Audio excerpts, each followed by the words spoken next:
कृष्णा।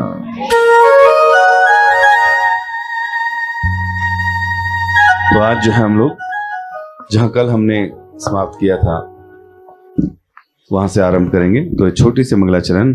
नमो विष्णुपादाय कृष्ण पृष्ठाय भूतले श्रीमते भक्ति वेदांत स्वामी निति नामिने नमस्ते सारस्वती देवे गौरवाणी प्रचारिणे निर्विशेष शून्यवादी पाश्चात्य देशतारिणे।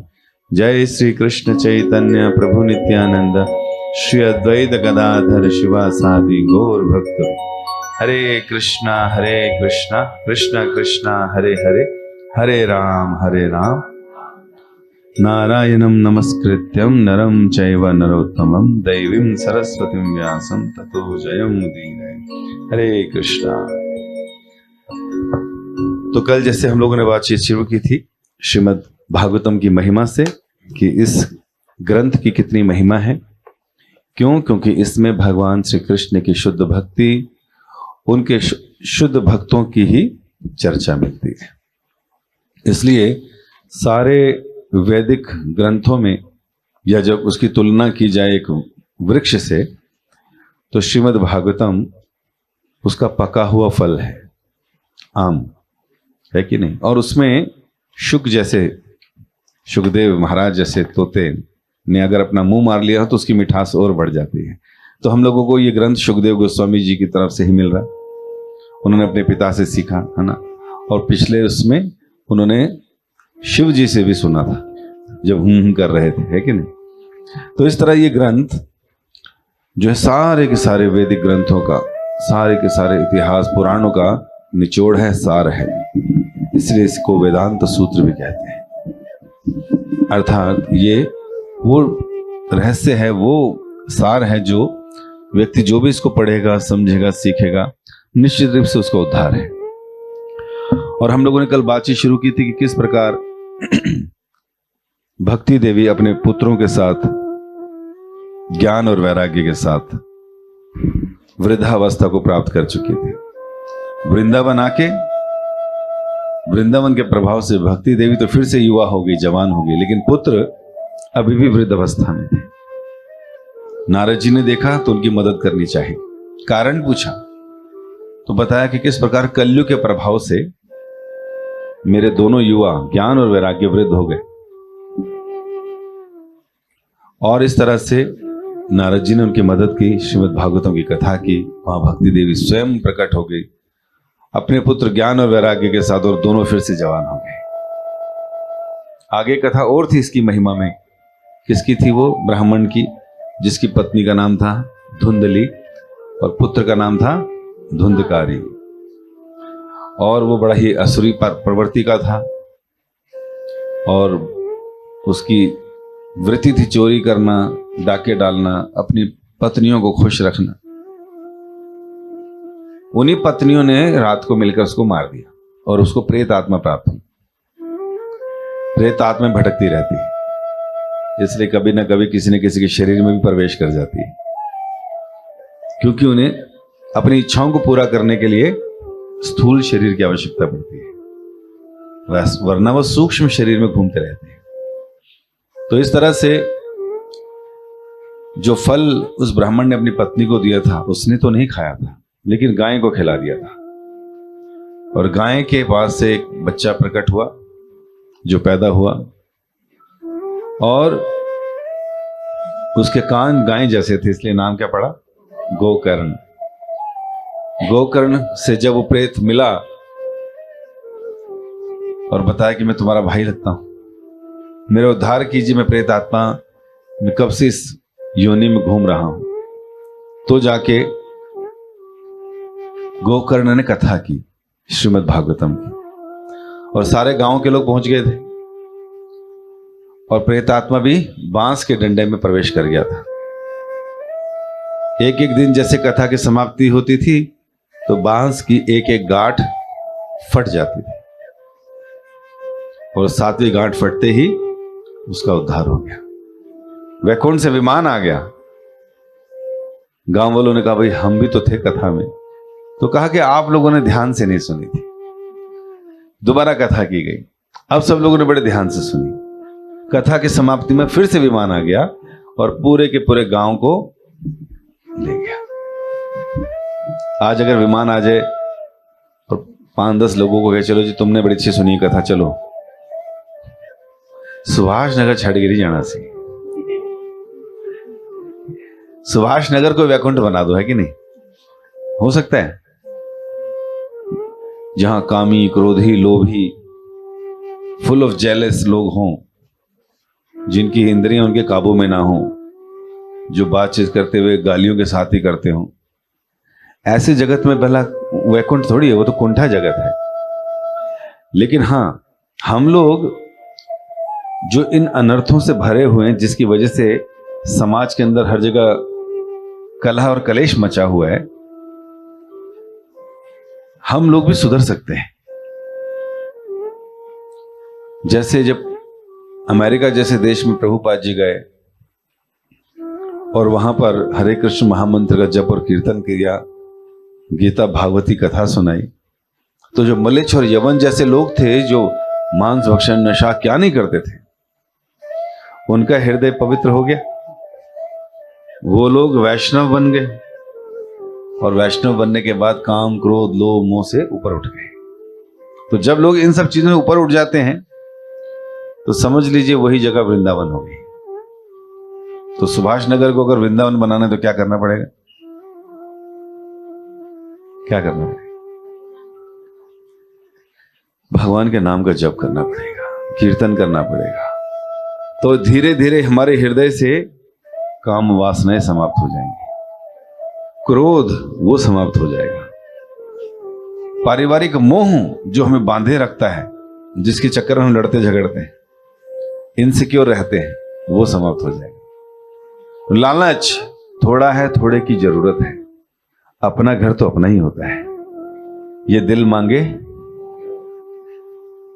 तो ऐसी भावनाएं जो लालच को बढ़ावा देती, ये समाप्त हो जाएगा, है कि नहीं? फिर जितने में है उतने में खुश रहेंगे। तो अगर रोज भजन होने लगे, कीर्तन होने लगे घरों में, सब बिना काम, क्रोध, लोभ के रह रहे हों, एक दूसरे की रेस्पेक्ट कर रहे हो, कोई ईर्ष्या द्वेष ना हो, तो फिर वृंदावन यहां से 150 किलोमीटर नहीं है। कहां है? यही वृंदावन है, घर घर में वृंदावन। तो जब प्रभुपाद जी ने प्रचार किया, विदेशों में वृंदावन पहुंचा दिया। अब हर घर में भगवान के विग्रह थे, वहां के लोग पूजा अर्चना करते थे और पक्के वैष्णव बन गए। क्यों? क्योंकि रोज कथा श्रवण कर रहे हैं, रोज हरि नाम ले रहे हैं और किसी प्रकार का गंध नहीं खा रहे, किसी को मार कर नहीं खा रहे, किसी को रोस्ट करके नहीं खा रहे, है ना? तो किसी के साथ बदसलूकी नहीं कर रहे। इसको बोलते हैं आसुरी प्रवृत्ति। अपनी जिह्वा के लिए किसी को भी मार काट पीट के खा जाना। पहले असुर लोग ऐसा करते थे, आजकल कलयुग में सब लोग ऐसा करते हैं। किसके प्रभाव से?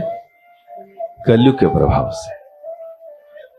कलयुग के प्रभाव से जो गलत है वो सही लगने लगता है और जो सही है वो गलत। इसलिए हम अपने इर्द गिर्द, आस पड़ोस, यार दोस्त सबको देखेंगे तो कैसे मिलेंगे वो लोग? ये सारे एक जैसे मिलेंगे। अब तो महिलाएं, माताएं भी जो हैं इन कामों में बढ़ चढ़कर भाग ले रही हैं। किस चीज में? स्मोक करने में,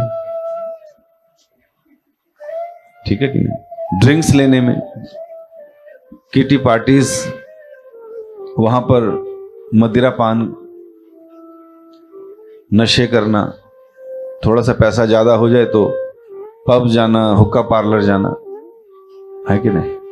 क्यों? क्योंकि एक स्टेटस है। उस स्टेटस को मीट करने के लिए हमें कहना पड़ता है, करना पड़ता है। क्या करें? आदत नहीं लगा रहे, थोड़ा थोड़ा ले रहे हैं। और ये थोड़ा थोड़ा जो है, जब आदत का रूप ले लेता है तो घर के बर्तन, आस पड़ोस, लड़ाई झगड़े, हमारी वीडियो बन जाती सड़कों पे। एक महिला ने एक गार्ड के साथ किया बद व्यवहार, नशे में धुत थी महिला। कहां मिलते हैं सब लोग? इधर ही मिलते हैं, ऐसे नहीं। तो इस तरह से कलयुग के प्रभाव से, कलयुग ने 4 स्थान मांगे थे। तो जब सबका उद्धार हो गया, वैकुंठ चले गए सारे लोग, तो हमें भी चाहिए कि हम भी वैकुंठ बना दें इस जगह को, है कि नहीं? दूसरों से तो क्या शुरू करेंगे, केवल पूरे भारत में होना चाहिए। कहां से शुरुआत होनी चाहिए? अपने से, पहले घर से शुरुआत करें। दूसरे कुछ भी बोले, मैं शुरुआत करूंगा, तो अपने से शुरुआत करनी चाहिए। शुरुआत में सारे लोग आसुरी प्रवृत्ति के लोग बोलेंगे, अरे अरे क्या कर रहे हो, इतनी सी उम्र में ये सब, इतनी सी उम्र में ये कोई उम्र है भक्ति करने की? ऐसा बोलते हैं लोग ना, क्योंकि लोगों के दिमाग में क्या, भक्ति कब करनी चाहिए? और भारत में तो बुढ़ापा किसी को आता ही नहीं। कोई मानता मैं बूढ़ा हूं? कोई नहीं मानता। और फिर ऐसी अवस्था में जब मुंह में दांत नहीं रहते, पेट में आंत नहीं रहती, है ना, पूरा शरीर कांप रहा होता है, तो हम सोचते हैं फिर हम भक्ति शुरू करेंगे। जीवन की ऐसी अवस्था है जब जैसे फूल होता है ना, ताजा तरो ताजा हो, सुगंधित हो, तो भगवान के चरणों में चढ़े तो अच्छा लगता है। और जब मुरझा जाए, पत्तियां टूट रही हों, स्मेल आ रही हो, पानी छोड़ रहा हो, फिर तो ऐसा थोड़ी है। तो कब करनी चाहिए भक्ति? यंग एज में। और जिनकी निकल गई वो क्या करें?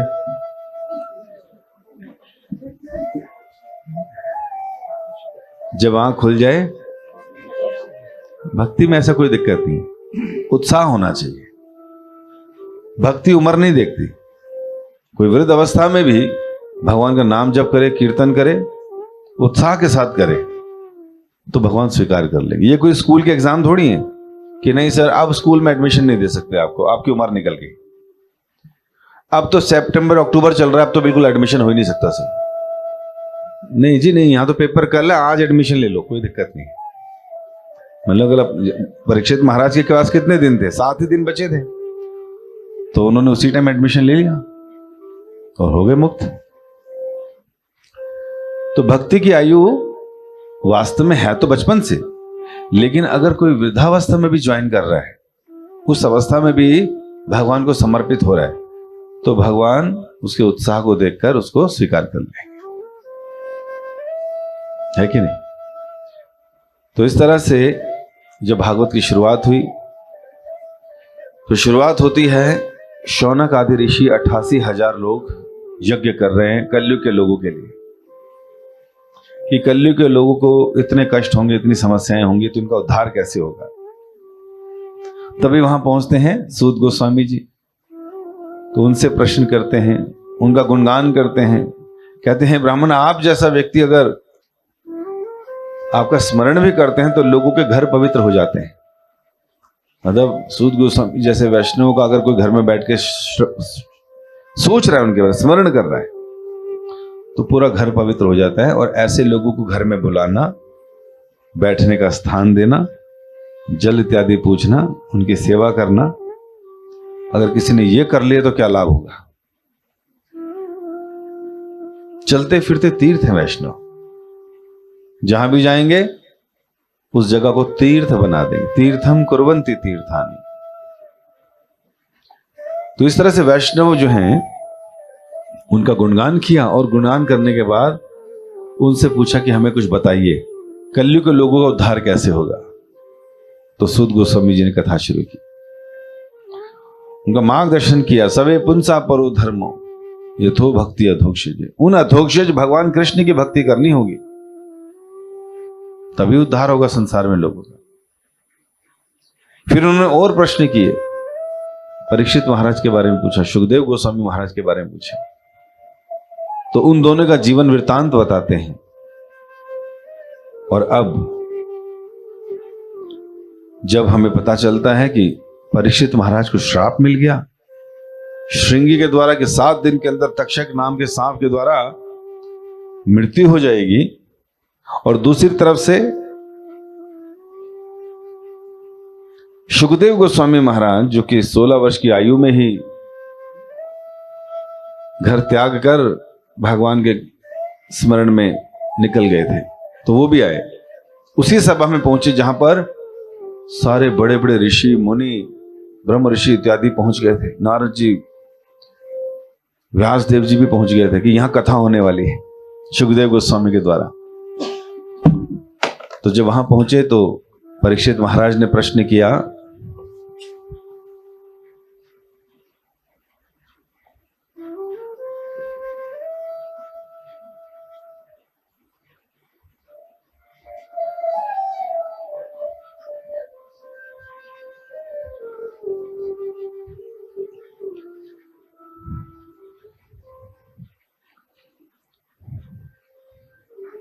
प्रश्न भी जो भक्त लोग पूछते थे ना,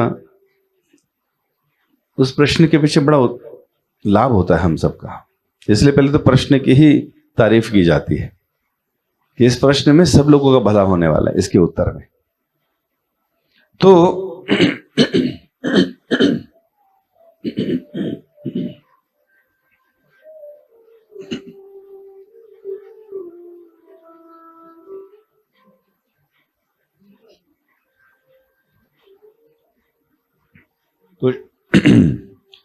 तो प्रश्न किया परीक्षित महाराज ने सर्वप्रथम।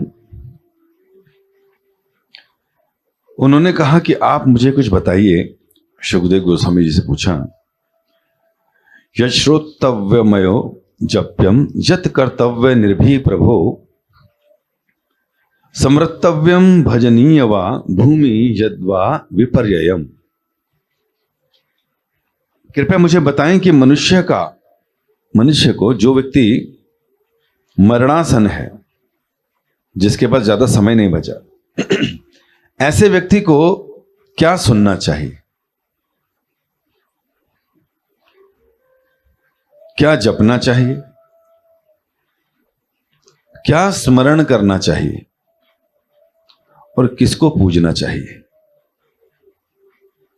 और ये भी बताएं कि, ये तो बताएंगे आपकी क्या क्या करना चाहिए, और ये भी बताएं कि क्या क्या नहीं करना चाहिए।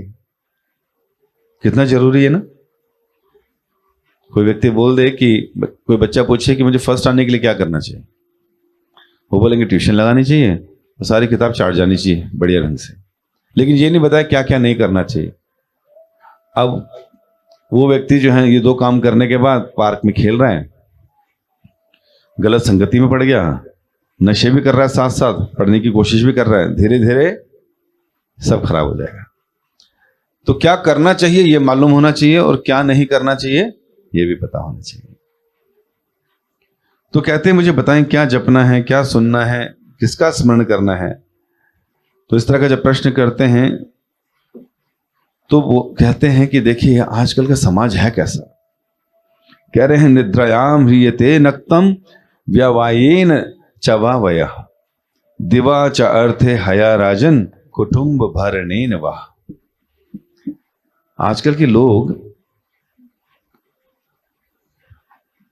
5000 साल पहले की बात बता रहे हैं, लेकिन उस समय भी जो कामी क्रोधी लोग, कर्मी लोग थे, वो भी इसी तरह से रहते थे जो ऐसे आज।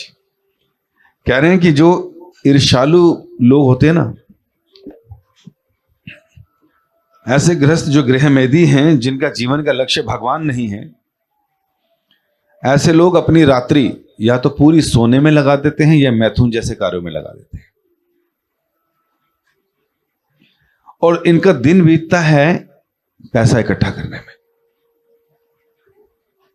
आर्थिक विकास करने में, कि और एंजॉय कैसे कर सकते हैं, और पैसा इकट्ठा कैसे कर सकते हैं, और फिर साथ ही साथ अपने कुटुंब का भरण पोषण कैसे अच्छा हो जाए, बस इसी की चिंता रहती है, उससे अलावा नहीं। कुटुंब भरणेन वाह। अब कोई भी व्यक्ति कह सकता है सर जिम्मेवारी है तो करनी चाहिए, गलत कहां है इसमें। कल भी हमने बताया था कि हम केवल इस शरीर तक की ही जिम्मेवारी निभाते हैं, जबकि ये शरीर हम नहीं है। शरीर तो अस्थाई है, टेम्परेरी है। शरीर के अंदर आत्मा वो परमानेंट है। हमारा संबंध आत्मा से है, आत्मा को खिलाने की बात कर रहे हैं, उसका भला कैसे हो वो बात करनी है। शरीर तो पल ही जाता है,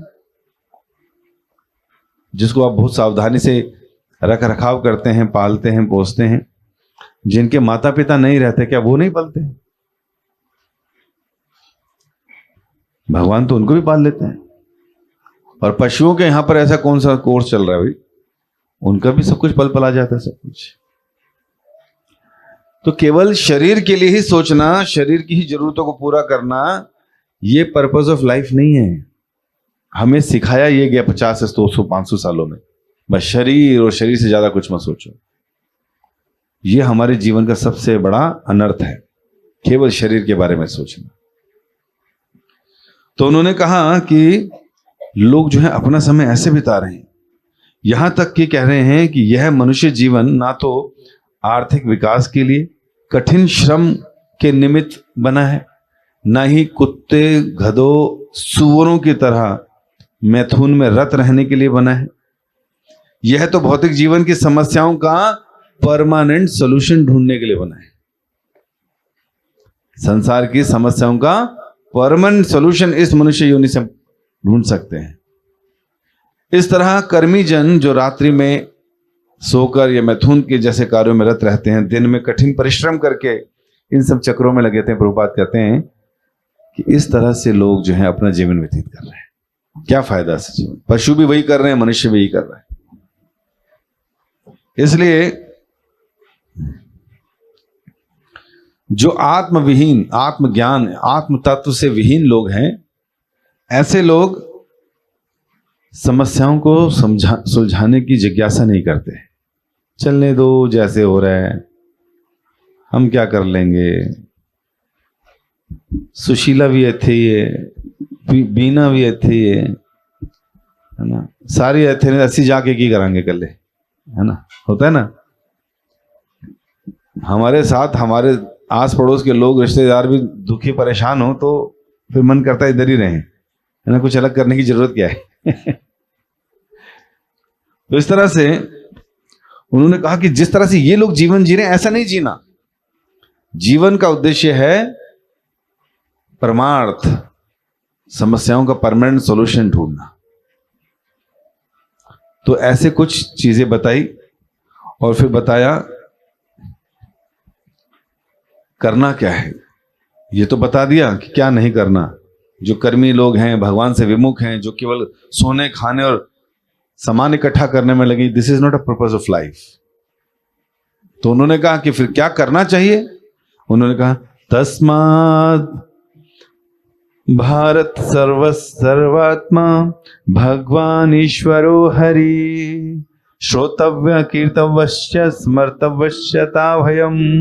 वो कह रहे करना क्या है, वो जो भगवान है ना, हरि सर्वात्मा, जो हर जगह व्याप्त है, हर एक के हृदय में है, उन भगवान के बारे में सुनना चाहिए। श्रोतव्य कीर्तितव्य, उनकी ही बारे में गुणगान और कीर्तन करना चाहिए, उन्हीं का स्मरण करना चाहिए। ऐसे व्यक्ति को जो व्यक्ति मृत्यु के नजदीक है, और जो नजदीक नहीं है उसे क्या करना चाहिए? उसे भी यही करना चाहिए। तो भगवान के गुणों का वर्णन, कथा सुनना सुनाना ये जरूर करना चाहिए। तो इस तरह से उन्होंने इनको बताना शुरू किया। और फिर सुखदेव गोस्वामी जी ने आके बोला कि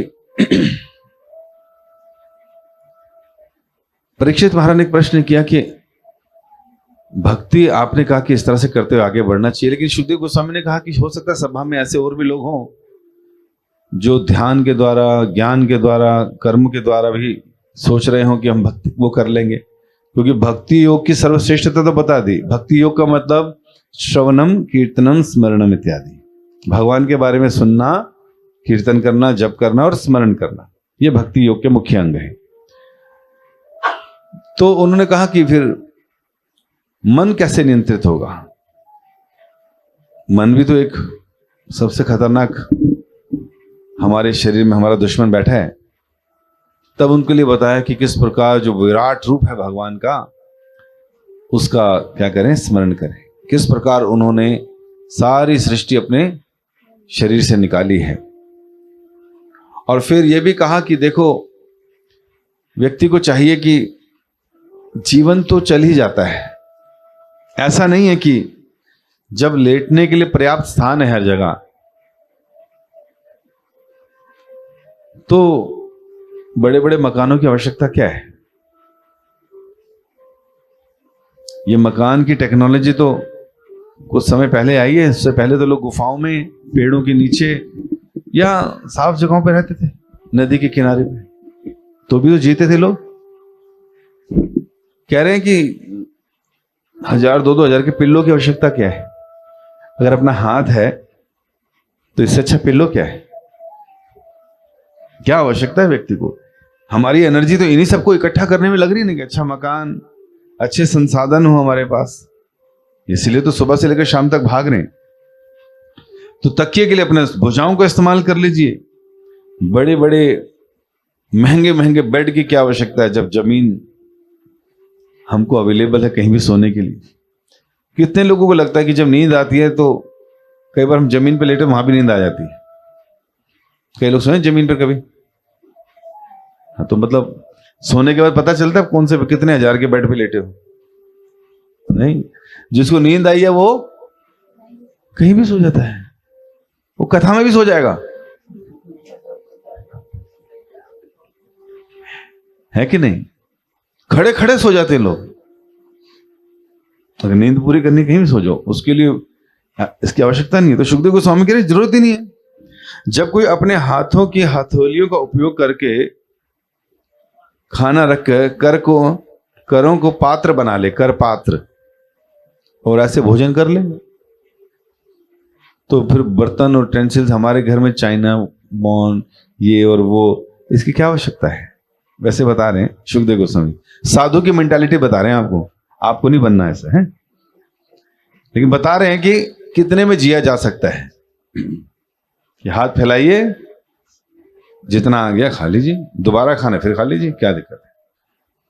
पहले लोग कमंडलू रखते थे, देखें, उसमें नहाना धोना खाना पीना सब हो जाता। तो कह रहे हैं जब ये है तो फिर बर्तनों की क्या आवश्यकता है? जब पर्याप्त आवरण या पेड़ों की खाल उपलब्ध हो तो फिर कपड़ों की क्या आवश्यकता? छाल मिल जाती है। कुछ समय पहले तो लोग छाल और पत्ते ही लपेटते थे। उद्देश्य था कि तन को ढकना है।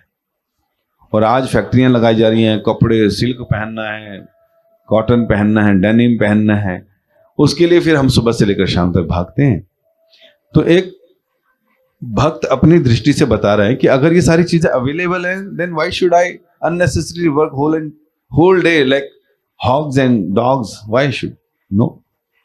गधे की तरह मेहनत कर रहे हैं, कुत्ते और सूअर की तरह एंजॉय करने के लिए।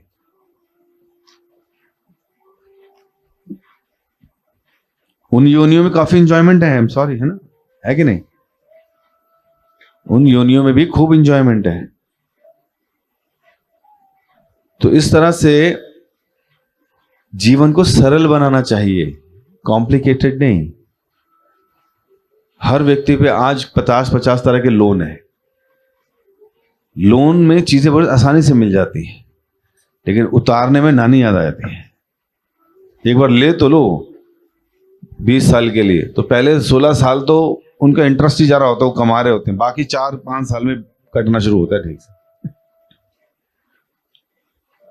और लाइफ में कोई भी अप एंड डाउन आया तो सबसे पहले आपकी गाड़ी उठा ले जाएंगे, मकान खाली करा देंगे, बैंक वाले जो है नोटिस लगा देंगे, सिविल खराब कर देंगे तुम्हारा सिविल, कहीं और लोन नहीं मिल सकता हो। कहां से शुरू हुआ ये सब? क्यों ले रहे हैं लोग लोन? इच्छाएं, ऐसा दिखना है, ऐसा होना है, फिर लोग क्या कहेंगे। सबसे बड़ा रोग कहने तो उसी ते तरक्की कितनी नहीं, तो उत्थे दे उत्थे रह गए हो। लोगों ਨੂੰ ਦਿਖਾਣ ਲਈ ਅਸੀਂ ਲੋਨ भी ਲੈਂਦੇ ਆ, ਕਾਰਾਂ भी रखने घर, मकान भी खरीद लेने, बीवी भी लियाने लोन च, नहीं वो तो नहीं मिलती। तो कहने का मतलब है कि हम अपने पैरों में कुल्हाड़ियां मारते हैं। जिसका जीवन सादा हो, सादा जीवन, उच्च विचार, सरल जीवन, ऐसे व्यक्ति की टेंशन होती नहीं किसी चीज की। तो सुखदेव गोस्वामी साक्षात उसको जी कर दिखा रहे हैं कहीं भी लेट ली, कहीं भी खा लिया। कहते लोग जो कपड़े फेंकते हैं आजकल, फेंक बंद कर दें, उठा लो यार, धो लो, पहन लो, उसको क्या दिक्कत है, तन ढक लो।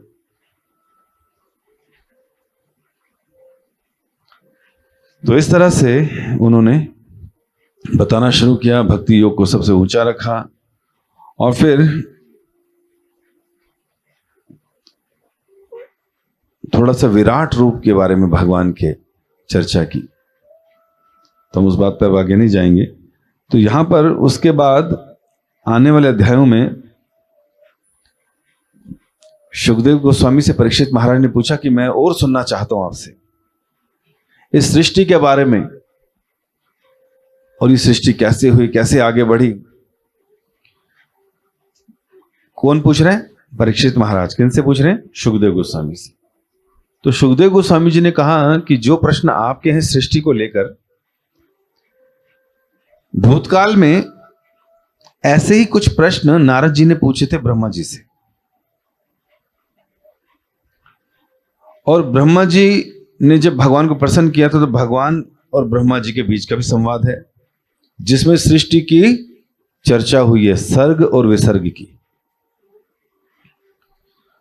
तो मैं तुम्हें उनकी जो बातचीत हुई थी वहां से कथा सुनाना शुरू करता हूं। समझ आ रहा है? पहले प्रश्न उत्तर कहां शुरू हुए थे? शौनक आदि ऋषि ने प्रश्न किए थे सूत गोस्वामी से। सूत गोस्वामी जी बताते बताते पहुंच गए परीक्षित और सुखदेव गोस्वामी के संवाद में। अब सुखदेव गोस्वामी से प्रश्न किए परीक्षित महाराज ने सृष्टि के बारे में, सर्ग और विसर्ग के बारे में बताइए। अब सुखदेव गोस्वामी जी रेफरेंस कहां से दे रहे हैं? नारद जी और ब्रह्मा जी का। तो कहानी के अंदर कहानी, कहानी के अंदर कहानी, मतलब रेफरेंसेस के अंदर रेफरेंसेस। तो श्रीमद् भागवतम केवल भक्तों के बीच में चर्चा है और कुछ नहीं है। कहीं से रेफरेंसेस उठा के कहानियां की गई है। अभी आगे चलकर फिर तीसरी जोड़ी आ जाएगी विदुर की और वैत्र मुनि की, फिर उनके संवाद से रेफरेंसेस दिए जाएंगे। तो जब ऐसा प्रश्न हुआ तो फिर उन्होंने बताना शुरू किया कि एक बार नारद जी ने भी प्रश्न किया, यद रूपम यद अधिष्ठानम यद सृष्टिम इदम प्रभो यद संस्थम यद परम यद तत्तत्वतः। उन्होंने कहा भगवान मैं कुछ पूछना चाहता हूं, मेरे पिता हैं आप, मुझे बताइए कि ये जो सारा संसार है किस प्रकार एग्जिस्टेंस में आता है, क्योंकि हमको तो आपने प्रकट किया और आप पहले जीव हो इस संसार के, आपसे पहले यहां तो कोई दिखता नहीं आपके साथ में। तो कोई नारद जी ने ब्रह्मा जी से पूछा अपने पिता से, तो आप हमें बताइए कि इस सृष्टि के बैकग्राउंड में कौन है और ये कैसे क्रिएट हुई, किसने क्रिएट की, क्या सब कुछ आप ही के कंट्रोल में चलता है? और फिर कहा मुझे ये भी बताइए कि आपके ज्ञान का स्रोत कौन है, जो आप मुझे नॉलेज देते हैं उसका सोर्स क्या है। और फिर और किसकी सुरक्षा के अंतर्गत आप खड़े हुए हैं, कौन आपको प्रोटेक्ट कर रहा है, क्योंकि मैंने तो कुछ देखा ही नहीं आपके अलावा आज तक। और किसके नियंत्रण में आप काम कर रहे हो। हर एक व्यक्ति के अंदर कोई मालिक होता है ना, कंपनी में कोई पूछे हाँ जी इसका मालिक है, इसका मालिक है, तो आपके ऊपर कौन है। और फिर आपकी सच बताइए, what is your real position, आप किस पोजीशन पे हो। क्या आप अकेले ही सारा संसार क्रिएट करते हो और ये सारे मटेरियल एलिमेंट जनरेट करते हो। तो जब ऐसे प्रश्न आए तो उन्होंने बोलना शुरू करा ब्रह्मा जी ने, और इस तरह के प्रश्नों के बाद ब्रह्मा जी नारद जी को कहते हैं आपने जो कुछ बोला है ना, वास्तव में कुछ झूठ नहीं है उसमें, क्योंकि जब तक कोई भगवान के व्यक्तित्व के बारे में नहीं जानता, जो कि मुझसे भी परम सत्य हैं, बड़े हैं, तब तक वो निश्चित रूप से ये समझ नहीं पाएगा कौन क्या है। ठीक है, जैसे बच्चे के लिए उसके पापा ही सब कुछ होते हैं। पापा आपने किया, पापा आपने मकान बनाया, पापा ये नहीं कहा, पापा आपके ऊपर भी कोई कहता है भाई तेरे पापा के जो पापा है ना वही पैसे दे रहे तो बना रहा हूं मैं। लेकिन बच्चे के लिए पापा ही सब कुछ दिख रहे होते हैं। तो बच्चे ने सही क्वेश्चन पूछ लिया नारद जी ने, तो नारद जी को बोल रहे हैं ब्रह्मा जी बात तो तुमने ठीक करी है कि मैं ही नियंत्रित हूं, मैं ही कर रहा हूं सब कुछ, लेकिन मेरे पीछे भी कोई है वो परम सत्य है, क्योंकि उसको किसी ने देखा नहीं, जाना नहीं, मैंने ही देखा है, इसलिए तुम्हारे लिए कंफ्यूजन बनती है। और इस तरह से कहा कि मेरी शक्तिशाली गतिविधियों को देखकर भ्रमित हो जाएगा कोई भी व्यक्ति कि जो मैं करता हूं, लेकिन मैं करता किसके अंतर्गत में हूं। तब उन्होंने बोलना शुरू किया, मैं भगवान की रचना के बाद उनके व्यक्तिगत तेज जो ब्रह्म ज्योति उनके शरीर से निकलती है उसके द्वारा सृजन होता हूं, मेरे को भगवान प्रकट करते हैं। जैसे जब सूर्य अपनी अग्नि प्रकट करता है, चंद्रमा आकाश प्रभावी रूप से ग्रहण जो टिमटिमाते हैं चमक पैदा करते हैं, तो उसे जैसे सूर्य से चमक निकलती है, उसे जब भगवान प्रकट होते हैं तो मैं उनसे निकलता हूं। और वास्तव में सबके पीछे का कारण कृष्ण ही है, मैं नहीं। मेरे ज्ञान का स्रोत भी कृष्ण है। और इस तरह से उन्होंने बोलना शुरू किया और कहा, नारायणं परा वेदा देवा नारायण अंगजा नारायणं परा लोका नारायणं परा मखा नारायणं परो योगो नारायणं परम तपा नारायणं परम ज्ञानम नारायणं परम गति। कह रहे नहीं, नारायण के अलावा और कुछ नहीं है। हम जो वेद पढ़ते हैं वो वेद का स्रोत भी नारायण है। वेदेश सर्वमहम वेदम, है ना, सारा का सारा स्रोत वेद का ज्ञान का जो है, वेद का मतलब ज्ञान, वो सारा ज्ञान का स्रोत क्या है, कौन है, नारायण। और सारी सृष्टि में जितने भी देव लोग हैं ये सब भगवान के ही अंग हैं, नारायण के ही। और जितने लोक बने हैं ये सब सृष्टि कौन करते हैं, वो नारायण ही करते हैं। और जितने भी यज्ञ किए जाते हैं उन यज्ञों के अधिष्ठाता देव किसकी प्रसन्नता होती है, नारायण की ही प्रसन्नता के लिए किए जाते हैं। यहां तक कि जो योगी जन अपने हृदय में देखते हैं वो भी नारायण का ही दर्शन करते हैं। सारे योग का, योगियों की सिद्धियों का स्रोत नारायण ही हैं। और जो तप करते हैं उसका जो अंतिम फल है वो नारायण को ही प्राप्त करना है। और जो ज्ञान है, ज्ञान का अंतिम लक्ष्य नारायण है। कोई कितना ही पढ़ा लिखा हो, अगर वो भगवान को नहीं जानता तो उसका काला अक्षर भैंस बराबर, 2 वक्त की रोटी दे लेगा बस, वो ज्ञान उसको, उससे ज्यादा कोई नहीं। इसलिए ज्ञान का अंतिम लक्ष्य क्या है, नारायणम परा ज्ञानम। ज्ञान के द्वारा नारायण को जानना, भगवान कृष्ण को जानना, यही परम ज्ञान है। और नारायणम परम गति, हमारी लाइफ की परफेक्शन अमेरिका कनाडा जाके सेटल होना नहीं है, क्योंकि मृत्यु हमारा पीछा वहां भी करेगी, बुढ़ापा हमारा पीछा वहां भी करेगी। तो कहां जाना चाहिए, ऑस्ट्रेलिया चले थे, वो जगह ठीक है, तो ऑस्ट्रेलिया चले जाइए, वहां भी सब मर रहे हैं, वहां पर भी कोविड है, वहां पर भी, चलो चाइना चलते हैं, तो उतरते ही कोविड हो जाएगा तुम्हें। तो किसी एक देश से दूसरे देश जाना ये जीवन की गति नहीं, पीएचडी कर लेना वो जीवन की गति नहीं, बहुत अधिक धन कमा लेना ये जीवन की गति नहीं, इस संसार में बहुत सारे लोन चढ़ के आत्महत्या कर लेना ये गति नहीं, क्योंकि फिर से जन्म में आ जाएगा, फिर प्रेतात्मा में चले जाएंगे। तो कह रहे नहीं, ब्रह्म ज्योति में लीन हो जाएंगे, छोटी आत्मा बड़ी आत्मा में, छोटी ज्योति बड़ी ज्योति में लीन हो जाएगी। नहीं नहीं नहीं नहीं नहीं, वहां पर भी हमारा अस्तित्व बना रहता है, ये परम मुक्ति नहीं हुई, वहां से भी लोगों को लौट कर नीचे आना पड़ता है। जब तक नारायण के चरणों में नहीं पहुंचेंगे वो परम गति है, उससे ऊपर की गति कुछ नहीं है। तो नारायण को प्राप्त करना, ब्रह्मा जी ने ज्ञान दे दिया, अपने पुत्र नारद जी को सब समझा दिया। और उसके बाद उन्होंने बताया सारी सृष्टि के बारे में कि क्या है ये सारी सृष्टि, कैसे चलती है, कैसे होती है, भगवान किस प्रकार इस पूरी सृष्टि को आगे बढ़ाते हैं। तो एक के बाद एक परीक्षित ने फिर 21 प्रश्न और पूछे सुखदेव गोस्वामी महाराज से, और पूछा ये माया, ये सृष्टि, इसका स्रोत कौन है। तो उसके बाद जो है भागवतम का चतुर्श्लोकी, जो 4 श्लोक ऐसे हैं जो उसको भागवत का सार कहते हैं। जैसे भगवत गीता का चतुर्श्लोकी 4 श्लोक कौन कौन से हैं? 10वें अध्याय का 8, 9, 10 और 11, उसमें सारा सार है भगवत गीता का। उसी तरह श्रीमद् भागवतम के 18,000 श्लोकों में केवल 4 श्लोक ऐसे हैं जिन्हें चतुर्श्लोकी कहा जाता है, जिसमें सारा सार है। और वो कौन से? दूसरे स्कंद के 9वें अध्याय के जो हैं 4 श्लोक, जिसको 33, 34, 35 और 36 श्लोक बोलते हैं, ये श्लोक है। और उसमें जब प्रश्न किया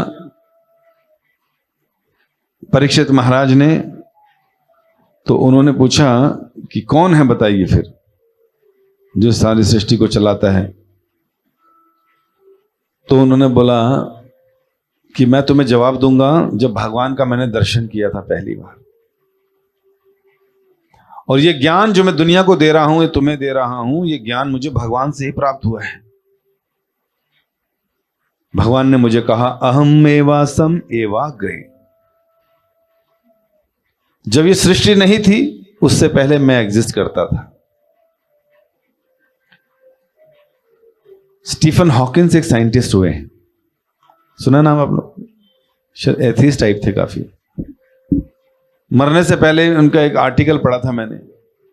उन्होंने लिखा था कि अब हम लोग अपनी खोजबीन से इस मुकाम पर पहुंच चुके हैं कि सृष्टि से पहले क्या था।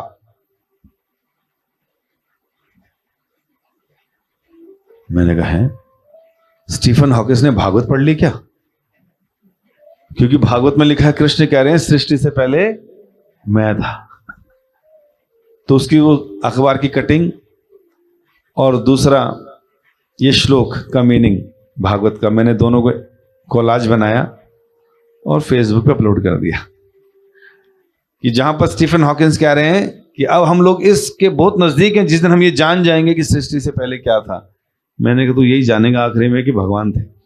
इतने में वो और 2, 3, 6, 8 महीने बाद मर भी गया बेचारा। क्यों? क्योंकि नास्तिक था ना, पता नहीं क्या ढूंढ रहा था इसके पीछे। भगवान खुद कह रहे हैं अहम एवासम एवाग्रे, इस सृष्टि से पहले मैं था। ना सत असत परम, ये जो चर अचर, ये जो सत असत देख रहे हो, ये सब जो है मेरे से ही निकलता है। कुछ नहीं था, जो कुछ भी हम देख रहे हैं संसार में सब कुछ भगवान से निकला हुआ है।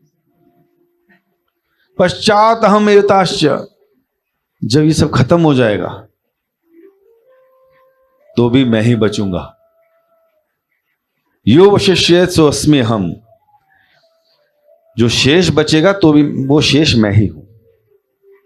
मतलब हम तो ध्यान से सोच भी नहीं सकते कि जब कुछ नहीं होगा तो क्या होगा, क्योंकि हमने हमेशा कुछ ना कुछ देखा है संसार में। हम ये सोच ही नहीं सकते कि जब कुछ नहीं होगा तो क्या होगा, लेकिन जो होगा वो कृष्ण ही होगा। तो इस तरह से कुछ प्रश्न किए उन्होंने, जो परीक्षित महाराज ने, तो उनका चतुर्श्लोकी गीता के द्वारा, भागवत के द्वारा उनके उत्तर दिए। फिर बताया कि किस प्रकार जो माया है, भगवान की माया शक्ति जो सारे संसार को रचती है, वो किस प्रकार इस संसार में वैरायटी पैदा करती है, लोगों को भ्रमित करती है, लेकिन भगवान को भ्रमित नहीं कर सकते क्योंकि माया भगवान के अधीन है और हम सब लोग माया के अधीन हैं। इस तरह से उन्होंने माया के विषय में, योग माया शक्ति के बारे में बताया कि किस प्रकार स्पिरिचुअल वर्ल्ड जो है, आध्यात्मिक जगत, वो भगवान की योग माया के द्वारा चल रहे हैं। और ये सांसारिक जो माया है वो महामाया संसार को चला रही है। और इस तरह से उन्होंने कुछ श्लोकों के द्वारा बताया। और अंत में, इस स्कंद के अंत में, परीक्षित महाराज को सुखदेव गोस्वामी ने बताए 10 विषय, कि भागवत के 10 विषय कौन से हैं। और बताया अत्र सर्ग विसर्गश्च स्थानम पोषणम होतया मनमंत्र ईशानु कथा निरोधो मुक्तिराशया। तो कह रहे हैं कि भगवान, ये जो सर्ग वसर्ग है, तो सर्ग क्या है? जो भगवान के द्वारा पहली सृष्टि होती है। महातत्व इत्यादि जितने भी रॉ मटेरियल्स हैं, ये सब एग्जिस्टेंस में आते हैं। भूमि, जल, अग्नि, वायु, आकाश, आंख, कान, नाक, दी, त्वचा और इनके सब्जेक्ट, ये सारे भगवान क्रिएट कर देते हैं। इसको विसर्ग कहा गया। और विसर्ग क्या, फिर जो भगवान ने क्रिएट किए उनके द्वारा जो आगे क्रिएशन हुई, जैसे ब्रह्मा जी के द्वारा प्रजापतियों का उत्पादन, उनके द्वारा और आगे चीजें बढ़ी, ऋषि मुनि प्रकट हुए, उन्होंने और आगे प्रजा बढ़ाई, तो वो विसर्ग कहलाता है। तो सर्ग और विसर्ग, सर्ग का मतलब क्रिएशन बाय गॉड, विसर्ग मतलब एक्सटेंशन जो उनके द्वारा आगे घटित हुई। फिर तीसरा टॉपिक है स्थानम, पोजीशनिंग। क्रिएशन होने के बाद किसकी पोजीशन कहां है, कौन कहां रहेगा इन प्लैनेटरी सिस्टम्स में।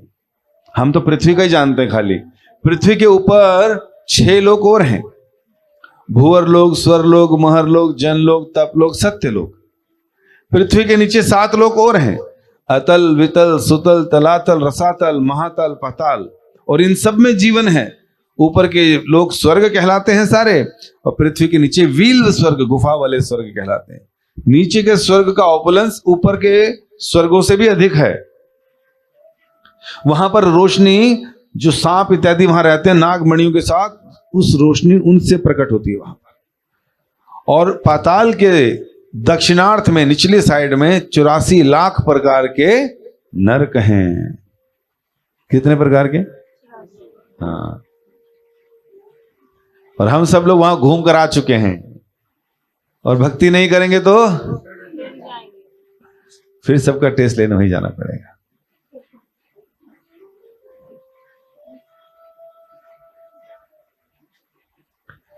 तो 84 लाख प्रकार के नरक वहां पर है। सबकी पोजीशनिंग बताइए।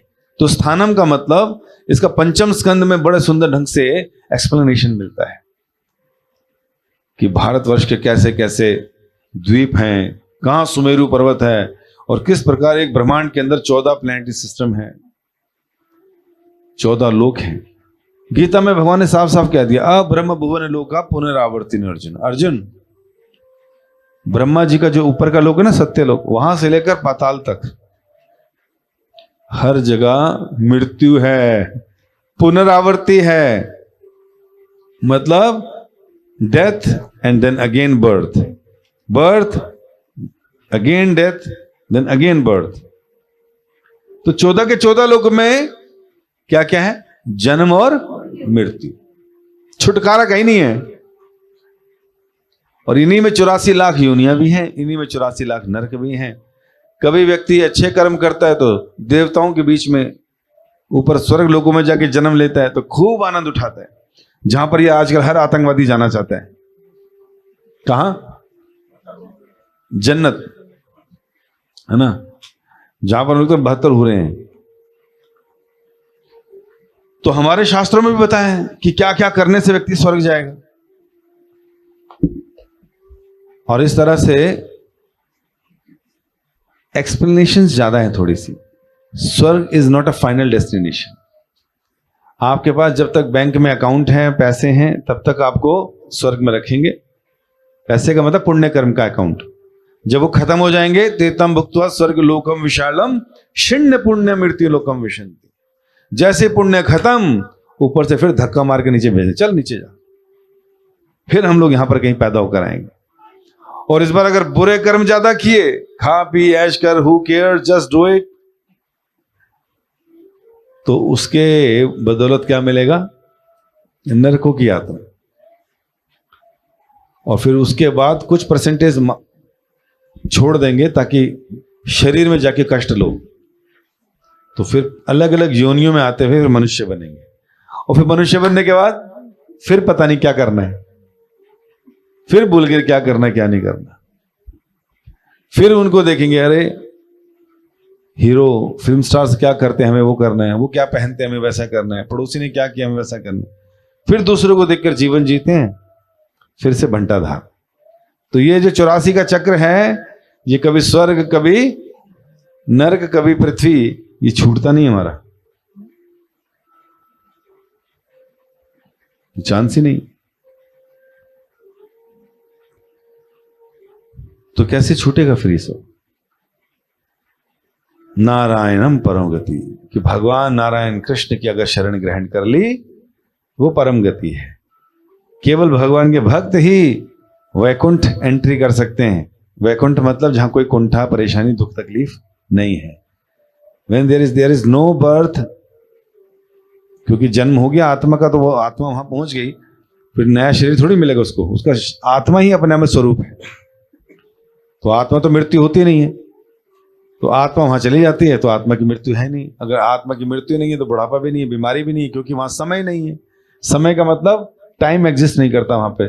जहां टाइम होता है वहां के लोगों की उम्र बढ़ती है, वहां लोग बूढ़े होते हैं, वहां बीमारियां लगती है, वहां मृत्यु होती है। इसलिए टाइम इस जगत में है, इसलिए हर चीज का क्षय हो रहा है। लोको क्षय, कृष्ण कह रहे हैं मैं काल के रूप में हर चीज क्षय कर लेता हूं। लेकिन आध्यात्मिक जगत में समय नहीं है, इसलिए जो वहां चला गया वो हमेशा यंग रहता है, जवान। इसलिए आप देखो कि हमारी जो हरकतें हैं या डिजायर्स हैं वो सारी वैकुंठ वाली, गोलोक वाली है। कोई मरना चाहता है? कोई मरना नहीं चाहता। इच्छा बिल्कुल ठीक है, क्योंकि स्पिरिचुअल वर्ल्ड में कोई नहीं मरता और हम स्पिरिचुअल वर्ल्ड को बिलोंग करते हैं, लेकिन गलत जगह पे इच्छा कर रहे हैं। ये मृत्यु संसार है, यहां हम इच्छा कर रहे हैं कि हम ना मरे, है कि नहीं? कोई बूढ़ा होना चाहता है? नहीं। इच्छा बिल्कुल ठीक है, लेकिन गलत जगह कर रहे हैं। कहां करनी इच्छा? ये स्पिरिचुअल वर्ल्ड में। वहां पर समय नहीं है, इसलिए कोई बूढ़ा नहीं होता। कोई बीमारियां चाहता है? कोई नहीं चाहता। इच्छा बिल्कुल ठीक है, लेकिन स्पिरिचुअल वर्ल्ड से क्योंकि हम आए हैं, वहां पर बीमारियां नहीं है, वहां बीमारी नहीं लगती। आत्मा को किस चीज की बीमारी? कभी सुना आत्मा बीमार पड़ गई? आत्मा को देखा ही नहीं लोगों ने। आत्मा तो बनी सच्चित और आनंद की है, भला उसको किस बीमारी की वो होगी? इच्छाएं बिल्कुल ठीक कर रहे हैं, लेकिन गलत जगह कर रहे हैं, इसलिए दुखी है। जैसे एक व्यक्ति की सोने की अंगूठी घूम गई, तो जब व्यक्ति ने पूछा भाई क्या हो गया, क्या हो गया? कहते मेरी अंगूठी घूम गई। कहते कहां घूमी? कहते वो सुभाष नगर बी ब्लॉक में। तो कहते फिर यहां क्यों ढूंढ रहे सी ब्लॉक में? कहते यहाँ लाइट है ना, उधर लाइट नहीं है। तो गलत जगह चीज ढूंढने को मिलेगी। तो हम लोग गलत जगह सुख ढूंढ रहे हैं, गलत जगह इच्छा कर रहे हैं कि हम बूढ़े ना हो, बीमार ना हो, मृत्यु ना हो। गलत जगह पे। यहां तो होगा, कहां नहीं होगा? कहां? वैकुंठ धाम। कहां पर है ये? जहां पर विष्णु रहते हैं, नारायण रहते हैं, उस जगह के हम लोग। लेकिन उसकी आज तक कोई जानकारी नहीं, कहीं पढ़ा नहीं, कहीं सुना नहीं। न्यूज़पेपर कितनी चाट ली हमने, किताबें कितनी पढ़ पढ़ के खत्म कर डाली, लेकिन मजाल है। इसीलिए हमारी हरकतें, हमारा व्यवहार, हमारा जो है जीवन यापन, सारा इस संसार को लेके होता है। सब कुछ यहीं पर है, क्योंकि यहीं के बारे में पढ़ा, सुना, देखा, किया। इसलिए इससे बाहर हम सोच ही नहीं पाते। सोचते हैं कभी कि वैकुंठ जाएंगे, परिवार के साथ जाएंगे, सबको भक्ति कराएंगे? कभी सोचते हैं ऐसे? नहीं। क्योंकि पिछले सैकड़ों वर्षों से हम केवल इस संसार से संबंधित चीजें ही कर रहे हैं, इसलिए संसार हमारे जहन में घुस चुका है। इससे बाहर कुछ सोच नहीं पा रहे हैं। लेकिन यहां पर ही आपको ऐसे परिवार मिलेंगे जो समय से भक्ति से जुड़ गए, भगवान से जुड़ गए, भक्तों से जुड़ गए। उनके परिवार की अब हरकतें देखना। उनके घर में भगवान होंगे। सुबह उठते ही पहले भगवान को उठाएंगे। उनके वस्त्रों को, उनके श्रृंगार को, उनका अभिषेक को, उनके चरणामृत को, उनकी आरती को, उनके भोग की चिंता करेंगे सुबह। फिर दोपहर को भी करेंगे, सुलाना है टाइम से। फिर शाम को उनको उठाना है, फिर उनकी आरती, फिर उनका भोग, फिर उनके लिए आरती गाना, उसके उनको शयन कराना, फिर उनको भोग कराना। तो इस तरह से कर कर व्यक्ति किसके प्रति कॉन्शियस हो रहा है? किसके प्रति हो रहा है? Is becoming more conscious about Krishna. क्योंकि सुबह से लेकर शाम तक की गतिविधियां किसको सेंटर में रखे हैं? भगवान को। खाना, उठना, बैठना, हर चीज भगवान के बारे में सोच रहे हैं। सब्जी लेते हुए भी यही सोचते कि कल तो मैंने टिंडे लगाए थे भगवान को भोग, आज कुछ नया लगाना चाहिए, आज गोभी लगानी चाहिए, आज बैंगन लगाना चाहिए, है ना। तो ऐसा चिंतन करते हैं। तो ये बाजार में जाना भी भक्ति हो गई, मोल भाव करना, अच्छी सब्जियां लाना भी भक्ति हो गई, उसको धोना, काटना और बनाना भी भक्ति हो गई, और फिर भगवान को भोग लगाना भी भक्ति हो गई, और उस प्रसाद को ग्रहण करना भी भक्ति हो गई। तो जो सुबह से शाम तक भगवान के ही इर्द गिर्द है, तो उसकी चेतना भगवान के ही निमित्त रहेगी। और भगवान ने क्या कहा? यम यम वापी स्मरण भावम त्वजति अंते कलेवरम। मृत्यु के समय व्यक्ति जैसा जैसा स्मरण करता है, जैसा जैसा सोचता है, मैं उसको वैसा वैसा शरीर दे देता हूं। अगर मैं घर में पैसों से प्रभावित हूं, अपने रूप से प्रभावित हूं, दूसरे के रूप से प्रभावित हूं, मकान, दुकान, गाड़ी, बंगला, इसी से प्रभावित हूं, इसी को चलते मेरी लोन चल रहे हैं, इसी को चुकाने के लिए मेरी बातचीत चल रही है, इसी को बेचने के लिए चल रहा है, सुबह शाम पैसों को लेकर ही हूं, तो भगवान याद आएंगे कहीं? नहीं आएंगे। और फिर ऐसे परिवारों में, जो भक्त परिवार हैं, जो बच्चे पैदा होते हैं, कई बार वीडियोस देखे होंगे कि बच्चा जब रोता है तो घर वाले हरे कृष्णा बोलते हैं, बच्चा चुप हो जाता है। अभी एक लेडी ने एक वीडियो बड़ा अच्छा शेयर किया, कार्तिक महीने का जो हम गाते हैं ना, Damodar Ashtakam, new born baby जो कि लगभग 7-8 महीने की होगी या होगा, उसकी मां बोल रही है नमामीश्वरम सच्चिदानंद। बच्चा कहता है रूपम, वो फिल इन द ब्लैंक्स है, आखिरी शब्द छोड़ देती है, वो कहता है रूपम। लसत कुंडलम गोकुले, बच्चा बोलता ब्रजमानम। यशोदा बियोलोक लाब्धव, बच्चा कहता मानव। परमेश्वरत्यंत, तो वो कहता है दुत्य गोप्या। कितने साल का? वो 6-8 महीने का। अभी नया नया बोलना शुरू करा है, लेकिन क्योंकि जब गर्भ में था तो माँ ने खूब सुनाया उसको, तो बच्चा बाहर आके फिल इन दी ब्लैंक्स भर रहा है। बताइए कैसे हुआ ये? कि 9 महीने माता ने उसको सुबह शाम इतनी कथा सुनाई, इतने गीत सुनाए कि जब वो बाहर आया तो उसके पास सारा स्मरण था उसको। अब माता पिता की दूसरी ड्यूटी है क्या? कि इसको इस संसार में नरकों में नहीं भेजना, इसको स्वर्ग के चक्कर में भी नहीं पड़ने देना, वहां से भी वापस आएगा। इसको यहां पर भी, इस संसार में भी रगड़े झगड़े में नहीं डालना। कहां डालना है इसको? भगवान के धाम भेजने। तो अब माता पिता की बचपन से सेवा है क्या? कि इसको याद कराएं कि तू किसका अंश है, तेरे असली पिता कौन है, जीवन का लक्ष्य क्या है। माला बचपन से करना सीखो बेटा, पहले माला करो, है ना, फिर पढ़ाई करो, फिर ये करो।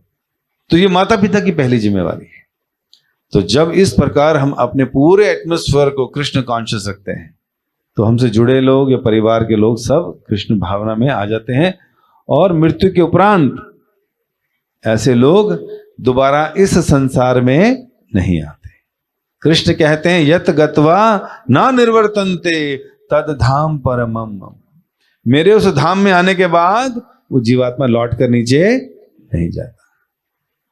और हमारे साथ क्या है? हम लोग केवल और केवल परिवार में लगे रह गए, पहले बच्चों के प्रति आकर्षित, फिर उनके प्रति, फिर वो अपने परिवार में बिजी हो गया तो उनके पोतों पोतियों के प्रति हमारा ध्यान ही नहीं हटता। समझ रहे? उन्हीं का चिंतन, उन्हीं का स्मरण, उन्हीं का वो, और फिर भगवान कहीं होते नहीं स्मरण। तो हमें करना क्या है? हम ये नहीं करें मकान छोड़ दो, दुकान छोड़ दो, घर छोड़ दो, शरीर छोड़ दो। नहीं नहीं, आपको तो बस जोड़ना है। किसको लाइफ में ऐड करना है? कृष्ण को ऐड करना है।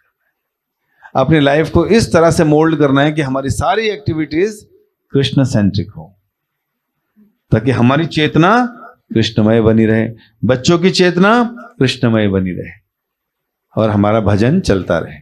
रोटी खाने से मना नहीं किया, बाजार जाने से मना नहीं किया, नौकरी करने से मना नहीं किया, पैसे कमाने से मना नहीं किया। ये सब कुछ करना है इस शरीर को मेंटेन करने के लिए, और भक्ति करनी है भगवान के धाम वापस जाने के लिए। तो स्थानम, स्थानम का मतलब कि हम लोग जो जीवात्माएं प्रकट आ जाती हैं संसार में, उनकी पोजीशनिंग, कौन से प्लेनेट में कौन रहेगा। फिर बताया पोषणम, अब आ तो गए हम, तो हमारा लालन पालन पोषण कैसे होगा।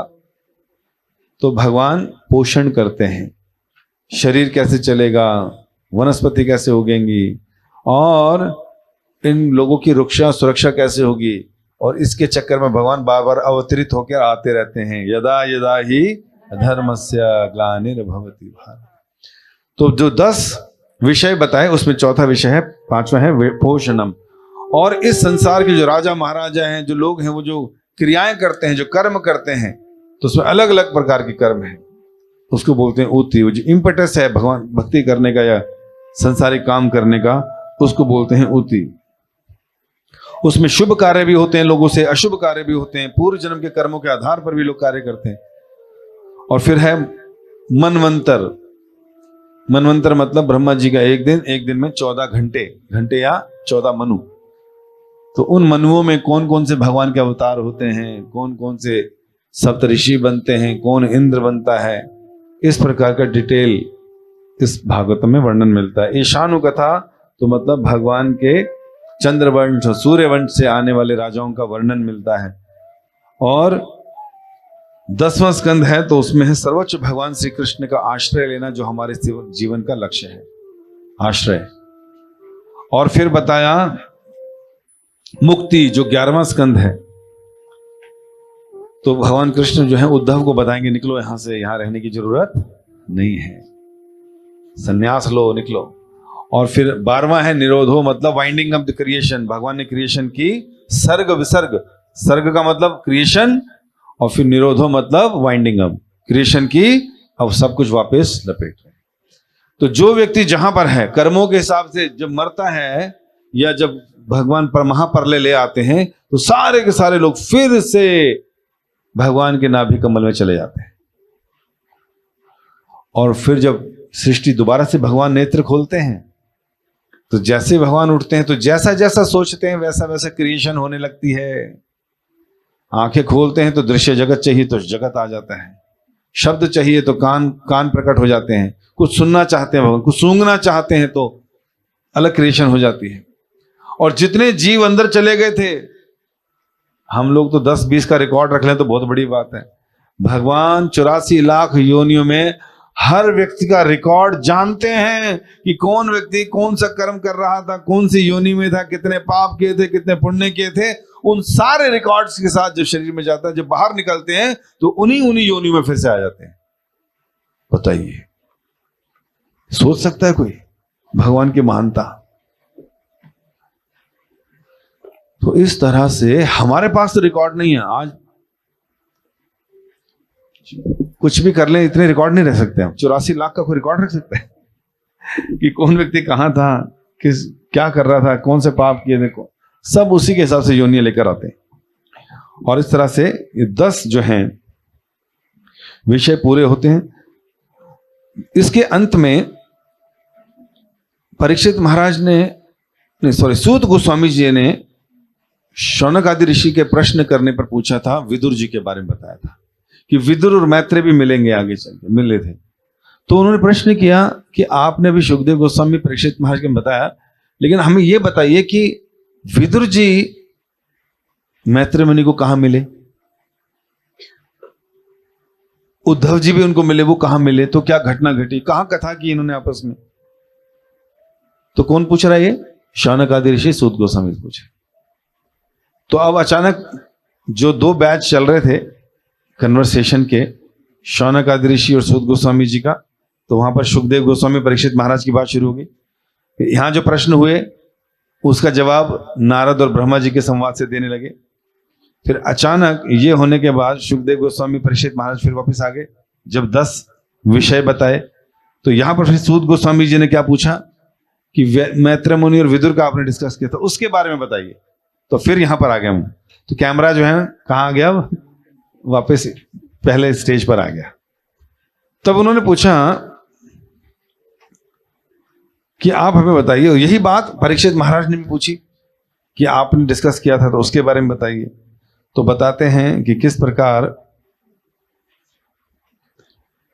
दुर्योधन जो है अच्छा ये भी पूछा कि विदुर जी ने घर क्यों छोड़ दिया था।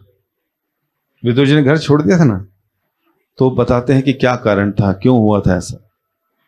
फिर पता चलता है कि धृतराष्ट्र जो है अपने पुत्रों के मोह में इतना पागल थे कि दुर्योधन की सारी बातें मान रहे थे। और विदुर ने कहा कि तुम जो है इस प्रकार पुत्र मोह में इसकी हाँ में हाँ मत मिलाओ, पूरा कुरुवंश खत्म हो जाएगा। इतना पुत्र मोह मत दिखाओ, निखट्टू है, एक थप्पड़ लगाओ इसको। होता है ना घर में चाचे मामे ताए आ जाए और बच्चा उल्टा सीधा बोल रहा, उल्टा सीधा कर दो, बोलते हैं चाहे ठीक करें लगांदा कि नहीं थप्पड़, है ना, होता है ना। तो दुर्योधन इतना ढीठ था, उसने अपने चाचा को ही, किनको, विदुर जी को ही उल्टी सीधी सुनानी शुरू कर दी कि हमारे यहां खाते और हमारे से ही बात करते हो, और उनका तिरस्कार कर दिया। जैसी उल्टा सीधा बोला कि निकल जाओ यहां से और छोड़ो हमारा ऐसा कुछ, तो विदुर ने कहा यार ये तो, अब इनसे बहस करूं इन पागलों से मैं, जहां सम्मान ही नहीं बचा, तो इससे बढ़िया है क्या है, इसमें भगवान की इच्छा है। क्या इच्छा है कि मैं जो हूं इनका सारा सामान लौटाऊं। एक जोड़ी उठाई अपनी जिसमें पहन रखी थी, उसमें ही विदुर निकल गए, ये सोचकर कि इसमें भगवान की जरूर कोई इच्छा है। पूरा राजपाट त्याग करके कहा तुमने मरना तुम मरो, सो के सो भाई मरो, तुम मरो, मैं कितना समझाऊं तुम्हें। विदुर जी निकल गए। कहां निकले? तीर्थों के भ्रमण में निकल गए। कहते कहां छुट्टी मिलती है, आज आपको बोले जाओ तीर्थ चले जाओ, कितने बजे जाएगी बस, वापस कदों आएगी? जाने से पहले वापसी का पूछते हैं, है कि नहीं? उनको लगा भैया ये तो बढ़िया टाइम है, निकलने का टाइम है, इनके साथ खा खा के, इनका पापियों का पाप खा खा के बहुत पाप कर लिए मैंने, बढ़िया निकलूं मैं यहां से और तीर्थों में भ्रमण करूंगा, वो ज्यादा अच्छा है। निकल के भी तो तीर्थों का भ्रमण कर रहे हैं। कितने करोड़ों तीर्थ है मालूम भारत में, हर तीर्थ का भ्रमण किया। और भ्रमण करते हुए ये आगे गंगा किनारे, और वहां पर उनको मिले उद्धव। उद्धव जी को प्रणाम किया। अब उद्धव जी ने इनका हालचाल पूछा विदुर जी का, और विदुर जी ने पूछा उद्धव जी का हालचाल। तो उन्होंने बोला भाई मैं तो इधर से आ रहा हूं, यहां तो बड़ी बुरी स्थिति थी शुरू में जब मैं निकला था, अभी तो मैं तब से गया नहीं, मैं तो भ्रमण ही कर रहा हूं तीर्थों का। आप कुछ बताइए, आप तो द्वारका में भगवान कृष्ण के साथ ही थे। तो उद्धव जी का मुंह जो है बहुत वो हो गया। उन्होंने बताना शुरू किया भगवान कृष्ण के बारे में, उनकी लीलाओं के बारे में, और सारी लीलाएं बताने लगे। भगवान की बाल लीलाओं के बारे में चर्चा करने लगे उद्धव जी। तो एकदम वृंदावन पहुंच गए। लेकिन फिर उनको याद आया, कहते सुनो ऐसा है, मैं ज्यादा बात नहीं करूंगा आपसे, मुझे भगवान की इंस्ट्रक्शन है कि तुम जो है सब छोड़ छाड़ के बद्रिया का आश्रम पहुंच जाओ, वहां जाके मुझे ध्यान तप करना और वहां से निकलना है, क्योंकि भगवान का आदेश था, क्योंकि भगवान भी अपनी लीला समझ करके चले गए। लेकिन जब जाने से पहले भगवान के साथ मैं था, तो भगवान ने मुझे खूब ज्ञान दिया, और मैं अकेला नहीं था, मैत्रेय मुनि भी थे। तो मैत्रेय मुनि और हम दोनों ने भगवान से खूब कथा सुनी। मेरे को तो आगे जाना है भगवान की इंस्ट्रक्शन के अनुसार, मैत्रेय मुनि जी पीछे पीछे आ रहे हैं, वो तुम्हें मिलेंगे, आपके जो प्रश्न और जिज्ञासा हैं बाकी उनसे कर लेना। तो उद्धव जी ने बड़ा प्रणाम किया, धन्यवाद, गले वले लगे, और कहा कि मैत्रेय मुनि भी साथ में थे, और तुम्हें पहले से पता था कि मैत्रेय मुनि अब मुझे मिलेंगे और कथा करेंगे? कहते हैं सब डिसाइडेड भाई, तुमने कथा सुननी है। तो कहते अच्छा, बड़े खुश हो गए। तो इस तरह से मैत्रेय मुनि मिलते हैं, आगे चलकर इतने सारे वर्ण उनका डिस्कशन के बाद, और भगवान के अवतारों के बारे में पूछते हैं। जब मैत्रेय मुनि मिलते हैं तो एक दूसरे के गले लगते हैं, एक दूसरे का गुणगान करते हैं, और फिर प्रश्न करते हैं। कहते हैं आप कुछ बताइए भगवान के पुरुष अवतार के बारे में, भगवान के विराट रूप और अवतारों के बारे में जो अलग अलग प्लैनेट्स में होते हैं, और इन संसार के जीवों के बारे में। तो मैत्रेय मुनि ने कहा, आप हे विदुर, तुम्हारा ना भगवान कृष्ण के प्रति स्वाभाविक प्रेम है। उसका कारण यह है कि तुम व्यासदेव जी के पुत्र हो। आपको याद है कुरुवंश में 3 रानियां थी, क्या नाम था? अंबा, अंबालिका और अंबिका। तो एक से धृतराष्ट्र पैदा हुए थे, एक से पांडु पुत्र पैदा हुए, पांडु, और दासी पुत्र जिसको बोलते हैं व्यासदेव जी से तुम विदुर पैदा हुए थे। और क्योंकि व्यासदेव जी साक्षात भगवान के इनकारनेशन, राइटिंग इनकारनेशन, उनका तो प्रेम है ही, तो इसलिए तुम्हारे हृदय में ऑलरेडी कृष्ण के प्रति प्रेम है। और फिर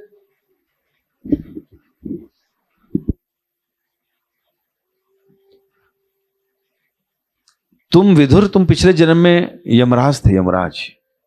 कहते हैं, कहते हाँ। कहते एक बार क्या हुआ था, एक मांडव ऋषि थे, तुम मांडव ऋषि थे, वो कई सोल्जर्स जो हैं, कुछ चोर उनके आश्रम में छुप गए थे। किनके? मांडव ऋषि के। तो जब पुलिस आई तो सारे चोरों को लेके तो मांडव ऋषि को उठा के ले गई। अब जैसे ही सबको फांसी दे रहे थे, मांडव ऋषि भी जाने वाले थे, इतने में खबर पहुंची राजा को, भाई तुम ऋषि को उठा लाए हो चोरों के साथ। तो राजा ने तुरंत आकर रुकवा दिया कि नहीं नहीं, इनको कुछ नहीं कह सकते आप, छोड़ दो। मांडव ऋषि ने कहा, भाई चलो तुमने छुड़वा दिया, लेकिन मेरे साथ ये हुआ क्यों? मुझे किस पाप का फल मिल रहा था कि मेरे साथ इतनी बदतमीजी हुई और मुझे आज मरते मरते बच गया? ऐसा मैंने क्या किया था? तो चले गए यमराज के पास मांडव ऋषि। कहते सर, आपने आज मेरे साथ ये घटना हो गई, मरते मरते बचाऊं, क्या कारण है? तो यमराज जी ने दो दृष्टि डाली और पीछे देखा। कहते नहीं, एक बार हुआ क्या था कि तुमने बचपन में ना एक चींटी की आंख में तिनका डाल दिया था। कहते यार बचपन में डाल दिया था? कहते हाँ। कहते उसी का फल यह था कि आज तुम्हारी भी मृत्यु शूल चुपकर होनी थी।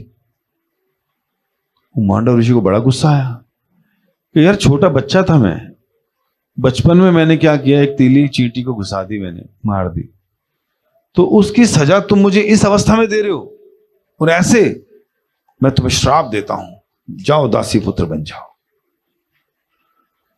तो फिर वो विदुर बनकर आए। इससे क्या पता चलता है? हाँ, जो मच्छर मारते फिरते हैं ना, हम चींटियां मारते फिरते हैं,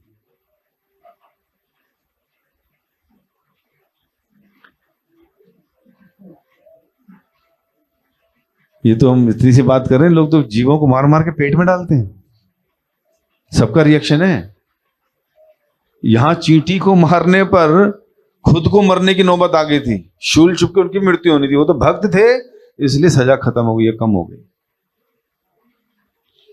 कर्मणा गहनो गति, कर्म की गति बड़ी गहन है। शास्त्रों में लिखा है, यथा धेनु सहस्त्रेषु वत्सो गच्छति मातरम तच्च कृतम कर्म कर्तरम अपि गच्छति।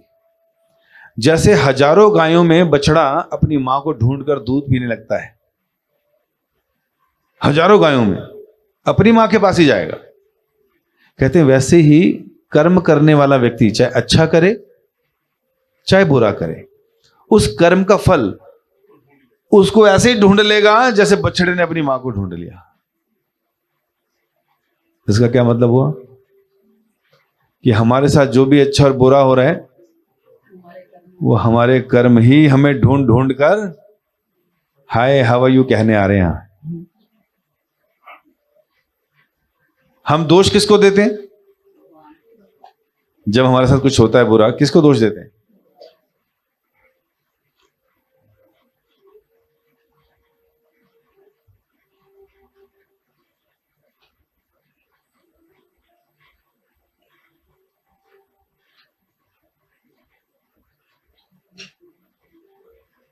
भगवान से पहले हम दोष देते हैं परिस्थितियों को और आसपास के लोगों को। इदी वजह नालो है, ऐ ना होंदा ना,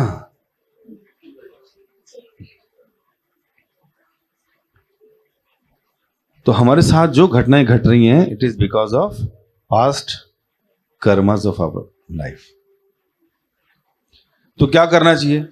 सादा जीवन, सरल जीवन, जो मिल जाए उतने में ही संतुष्ट रह जाओ।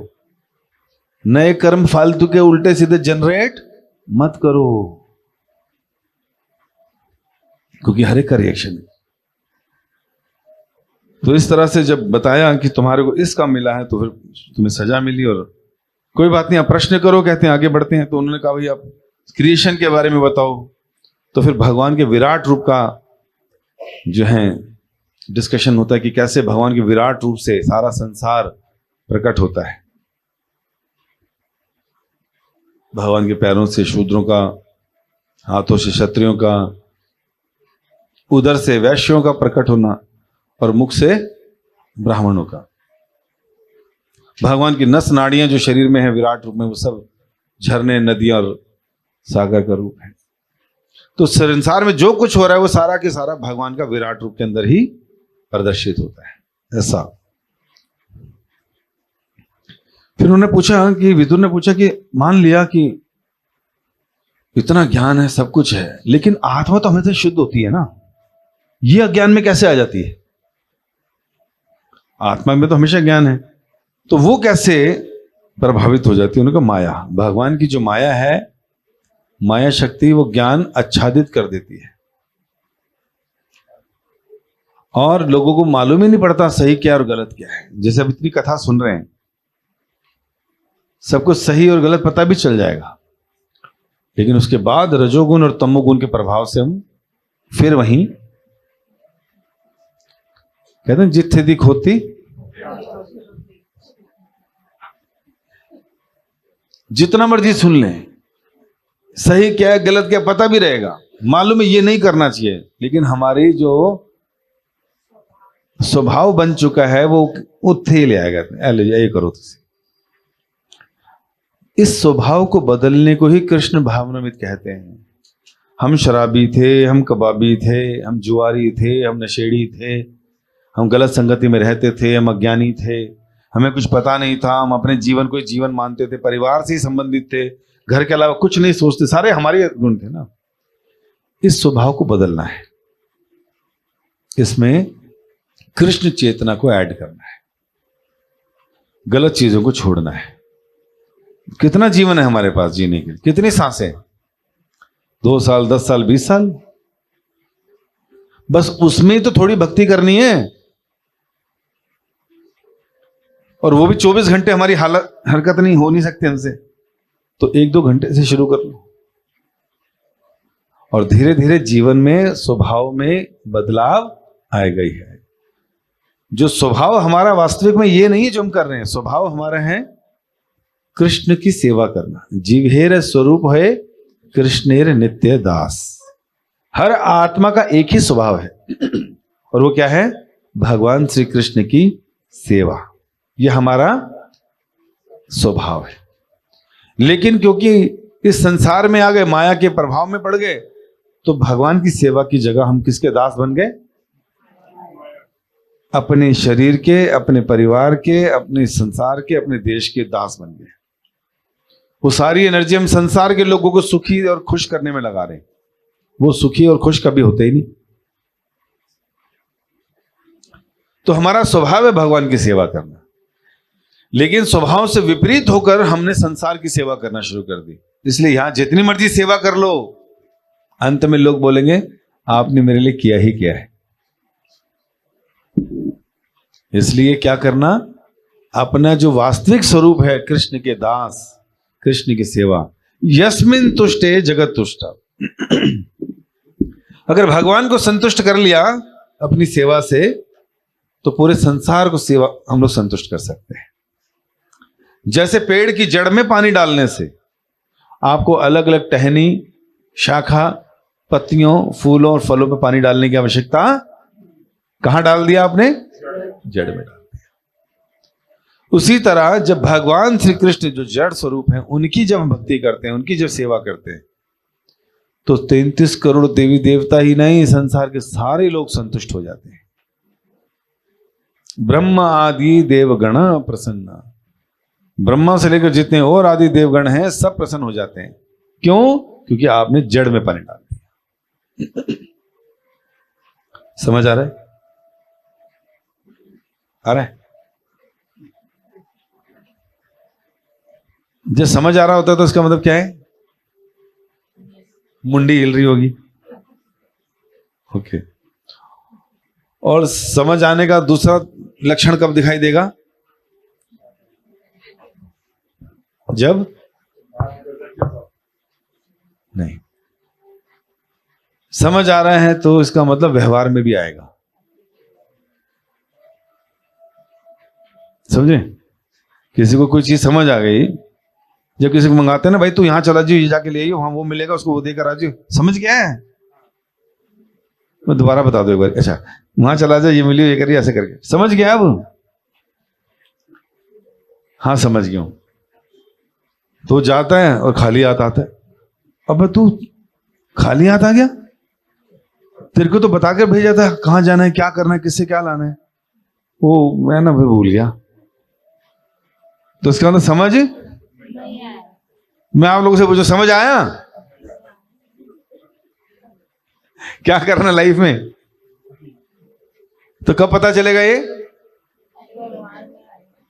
हाँ, जो व्यवहार में दिखने लगेगा, है ना? व्यवहार में दिखना चाहिए ना। अच्छा, बड़ा हमको दूसरों के से बड़ा दिक्कत होती है। आपको लगे ना मेरे को अपने को बदलना है, तो दूसरे नहीं बदलने देंगे आपको। दूसरों को देख कर कहेंगे अच्छा वो भी तो नहीं कर दी, वो भी नहीं जानता, फिर ऐसी क्यों करिए। भक्ति ना करने के तो हमारे पास 100 बहाने हैं। तो इसलिए कब तक अपने को धोखा देंगे? किसको धोखा दे रहे हैं हम? किसको? अपने आप को। कब तक दे, कब से दे रहे हैं?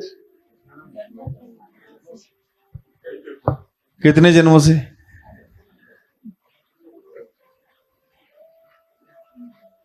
इतने लंबे समय से धोखा दे रहे हैं। किसको? अपने आप को। जिम्मेवारी का लंगड़ उतारा ही नहीं आज तक। और अगर मैं बता देता हूं कितने जन्मों से, थोड़ा सा ध्यान से है सुनना। कलयुग में इसकी एज है 4,32,000 साल। कितनी? अभी कितने बीते? 5,200। इससे पिछला युग था द्वापर युग, उसकी उम्र थी 8,64,000 वर्ष। उससे पहले था त्रेता युग, वो था 12,96,000 वर्षों तक। उससे पिछला था सतयुग, उसकी उम्र थी 17,28,000 वर्ष। तो चारों युग जब मिलते हैं तो एक चतुर्युग पूरा होता है, 43,20,000 वर्ष। और जब इस तरह से 43,20,000 वर्ष, या फिर यूं कहें एक चतुर्युग जब 1,000 बार बीत जाता है तो ब्रह्मा जी के दिन के 12 घंटे बीतते हैं। कितने? समझ आ गया? उसी में ही 14 मनु आते हैं जिनकी हम बात कर रहे हैं, 14 मनवंतर। अर्थात एक मनु की उम्र है 72 चतुर्युग। 72 इंटू 14 करोगे तो 1000 के आसपास आ जाएगा।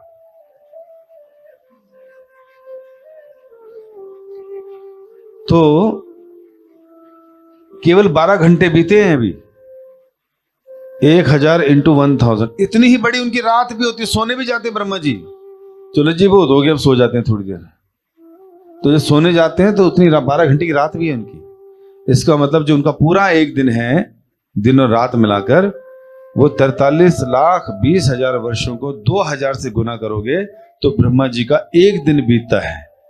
और ऐसे ही उनके 365 दिन का एक साल होता है और 100 सालों का उनका जन्म है। समझ आया? अब आप सोचिए, जब 4,32,000 में हम कितनी बार मरे होंगे और कितनी बार पैदा हुए होंगे? अभी 5,000 में। तो 2000 में कितनी बार आए और गए होंगे? और ब्रह्मा जी के 1 साल में कितनी बार आए होंगे?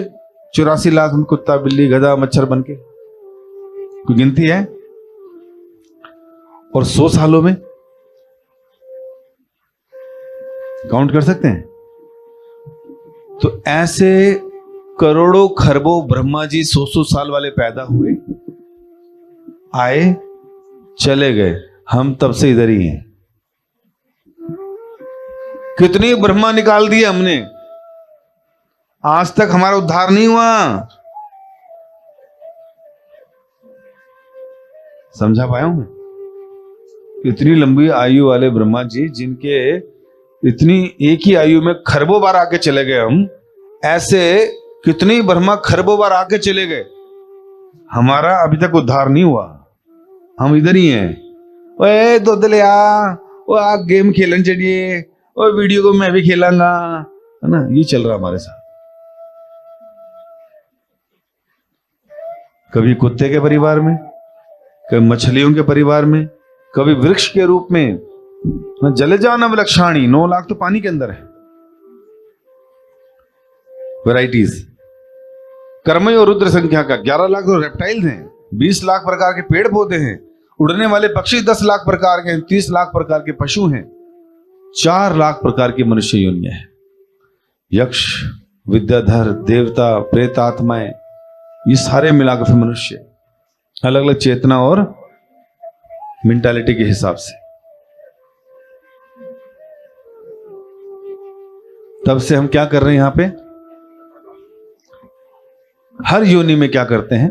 भोजन की तलाश, सोना, बच्चे पैदा करना और अपनी सुरक्षा करना। डिस्कवरी चैनल देखते हो? हमारे रिश्तेदारों की कई वीडियो बनती है ना उसमें। अब ये बंदर एक पेड़ से दूसरे पेड़ पे छलांग लगाता है। रात होने पर ये पेड़ पे ही लेटकर सो जाता है। सुबह उठते ही फिर से छलांग लगाता है और फलों की तलाश में जाता है। आक्रमण की शंका होने पर अपनी सुरक्षा के लिए फिर से छलांग लगाता है। खाना, सोना, बच्चे पैदा करना और सुरक्षा करना, हर जानवर की, हर जीवन की कथा चल रही। और कैमरा अगर हमारी तरफ डाल दें, घर घर की कहानी, हमारे घर की कहानी चल रही है उसमें। तो हमारे यही सब तो चल रहा है हर जगह, खाना, सोना, बच्चे पैदा। और हमें क्या लगता है इसके अलावा और मेरा संसार नहीं है, बस यही है जो है। अगला जन्म फिर तैयारी है, मच्छर, कुत्ता, बंदर कहीं भी आ जाए, फिर वहां पर शुरू हो जाएंगे। क्यों? कब से चल रही है? Time immemorial. कब तक चलेगा? कोई अंत नहीं है। कैसे निकल सकते हैं बाहर? केवल एक जन्म में जितना टाइम बचा क्या करना है? हरे कृष्णा कृष्णा कृष्णा हरे हरे, हरे राम राम राम। ये करना है। कितना आसान तरीका है। मुश्किल लग रहा है? इतना आसान।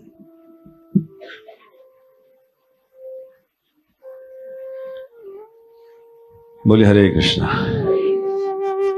तो इस तरह से जब प्रश्न किए गए, आगे चलकर फिर सृष्टि के बारे में बताया, किस प्रकार भगवान जो हैं कारण समुद्र में लेटे होते हैं, जिनके सर पर शेष नाग है, बेड भी शेष नाग का है। महाविष्णु ऐसे लेटे हुए हैं और लक्ष्मी जी, इनको बोलते हैं कारणोदक्षाय विष्णु। जिस समुद्र में लेटे हुए हैं उसको बोलते हैं कारण समुद्र, कॉजल ओशन। बिकॉज दिस ये जो ओशन है, ये जो कारण समुद्र है, ये मटीरियल क्रिएशन का मूल कारण है, इसलिए उसको कॉजल ओशन कहते हैं, कारण समुद्र। और भगवान महाविष्णु के शरीर से, जैसे हमारे रोम छिद्रों से क्या निकलता है? पसीना। इतना तो विश्वास है, कुछ तो निकलता है। इसी पर आपको थोड़ा सा विश्वास करना पड़ेगा कि कारणोदक्षाय विष्णु के रोम छिद्रों से असंख्य ब्रह्मांड बाहर निकलते हैं, जिनको साइंटिस्ट कहते हैं एक बिग बैंग हुआ और सारा संसार एग्जिस्टेंस में आ गया। उनके पास कोई कारण नहीं है तुक्के लगाने के अलावा। हमारे पास प्रूफ है शास्त्रों का कि कारणोदक्षाय विष्णु के गर्भ से, उनके शरीर के रोम छिद्रों से सारे ब्रह्मांड बाहर आते हैं। और उन सारे ब्रह्मांडों में भगवान का दूसरा अवतार होता है जिन्हें बोलते हैं गर्भोदक्षाय विष्णु, जो सारे ब्रह्मांडों में अपने पसीने से ब्रह्मांड को आधा भर देते हैं। शेष नाग, फिर विष्णु और लक्ष्मी उन सारे ब्रह्मांडों के अंदर चले जाते हैं और वहां जीवन उत्पन्न हो जाता है। उनकी नाभि कमल से ब्रह्मा जी आते हैं बाहर, अज्ञानता में आते हैं, 3 बार उस फूल को पकड़ते हैं, नीचे आते हैं, ऊपर जाते हैं, नीचे आते हैं, ऊपर जाते हैं, कोई बेस नहीं मिलता, प्रार्थना करते हैं, तपस्या करते हैं, तब भगवान दर्शन देते हैं और फिर कहते हैं कि अब तुम्हें मैं ज्ञान दे रहा हूं। तो चतुर्श्लोक की भागवत सुनाते हैं और सृष्टि का आरंभ कैसे करना है ज्ञान सारा ब्रह्मा जी को देते हैं। फिर ब्रह्मा जी की सृष्टि आगे बढ़ती है कि ब्रह्मा जी आगे भगवान से प्रार्थना करते हैं, शक्ति मांगते हैं और सृष्टि आगे बढ़ाते हैं। तो सबसे पहले अपने शरीर से 4 कुमारों को उत्पन्न करते हैं। 4 कुमार, उनको बोलते हैं बेटा मुझे भगवान का आदेश हुआ, प्रजा बढ़ाओ, इस संसार को भर दो प्रजा से।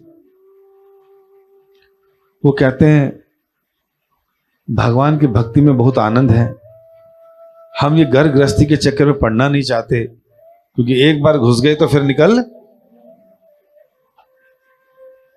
इसलिए आप हमें बच्चा ही रहने दो, हम भगवान के भक्ति में ही मन लगाएंगे।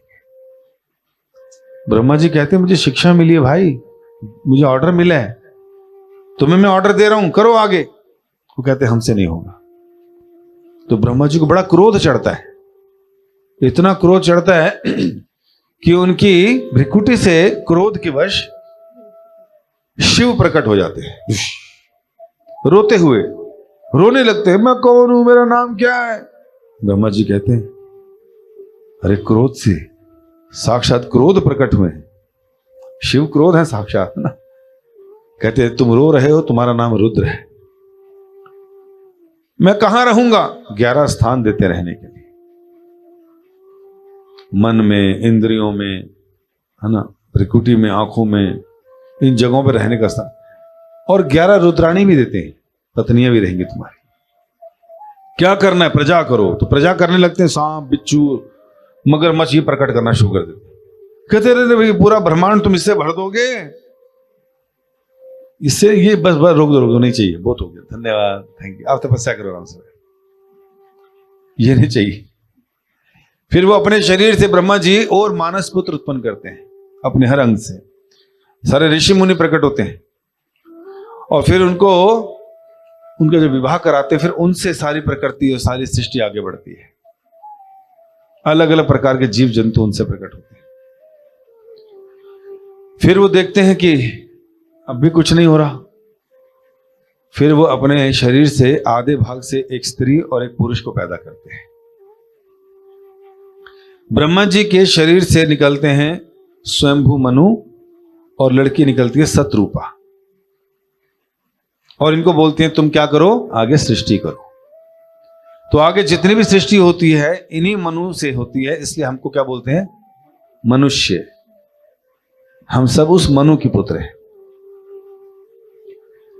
बाइबल में सतरूपा और स्वयंभू मनु का नाम बदल दिया गया, उनको बोला गया एडम और ईव। ये सृष्टि के पहले लोग हैं जो एक जान से 2 आए और उसके बाद सारे आगे आए, इनसे निकले। कुरान पढ़ोगे, 4था अध्याय, उसका नाम है अल निसा, श्लोक संख्या 1, उसमें लिखा है एक जान से 2 जान आई, एक था आदमी, एक थी औरत, आदम और हवा। ठीक है, तो ये तो उन्हीं की बात कर रहे हैं, लेकिन नाम बदले में बस। कुरान कह रही है कि एक जान से 2 जान है। वो एक जान कौन है? ब्रह्मा जी। बाइबल के अनुसार वो एक जान से 2 आए, एडम और ईव। तो वो एक जान कौन है?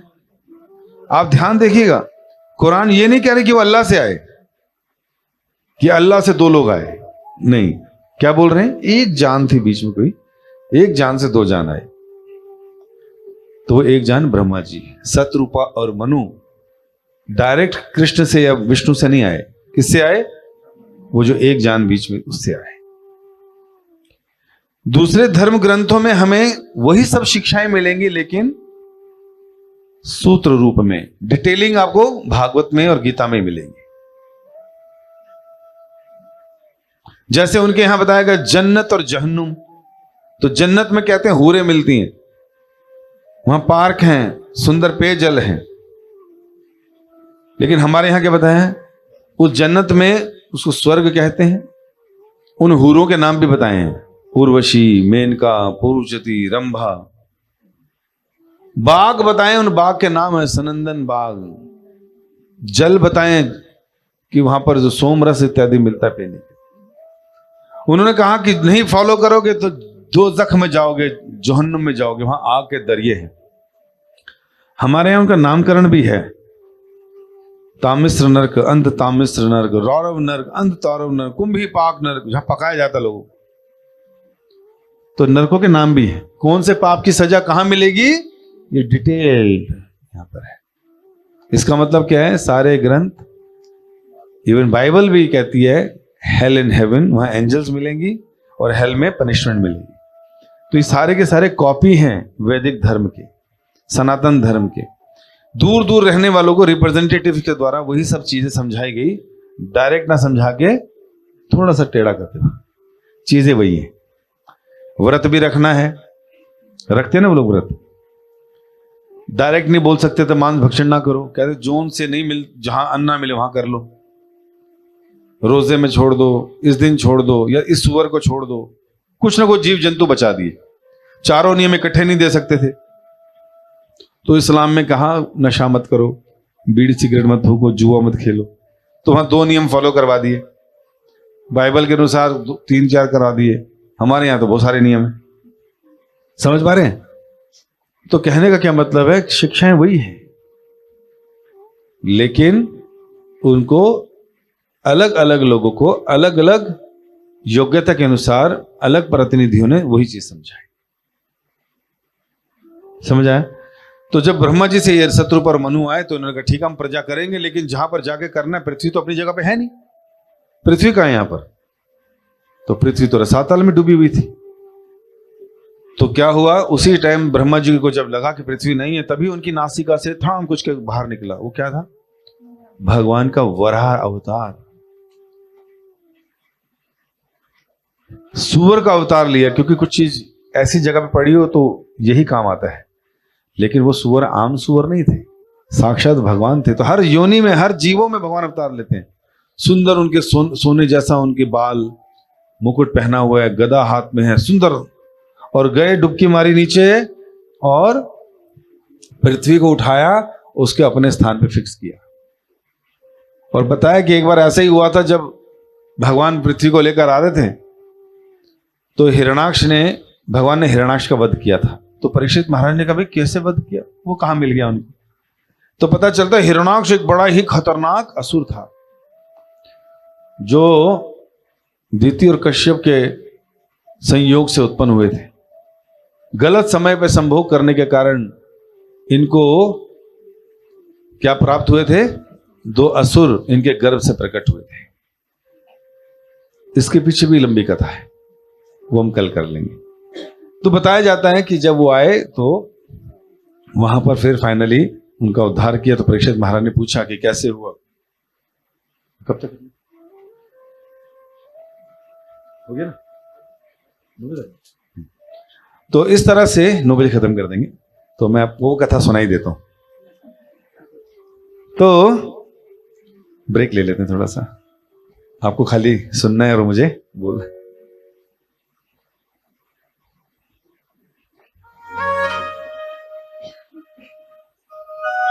तो जब उन्होंने पूछा कि पृथ्वी कहां है, तो उन्होंने बताया पृथ्वी तो रसाताल में है।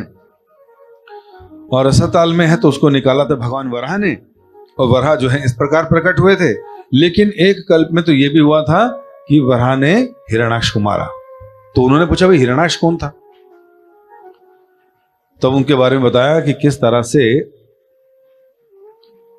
एक बार भगवान जब अपने धाम में थे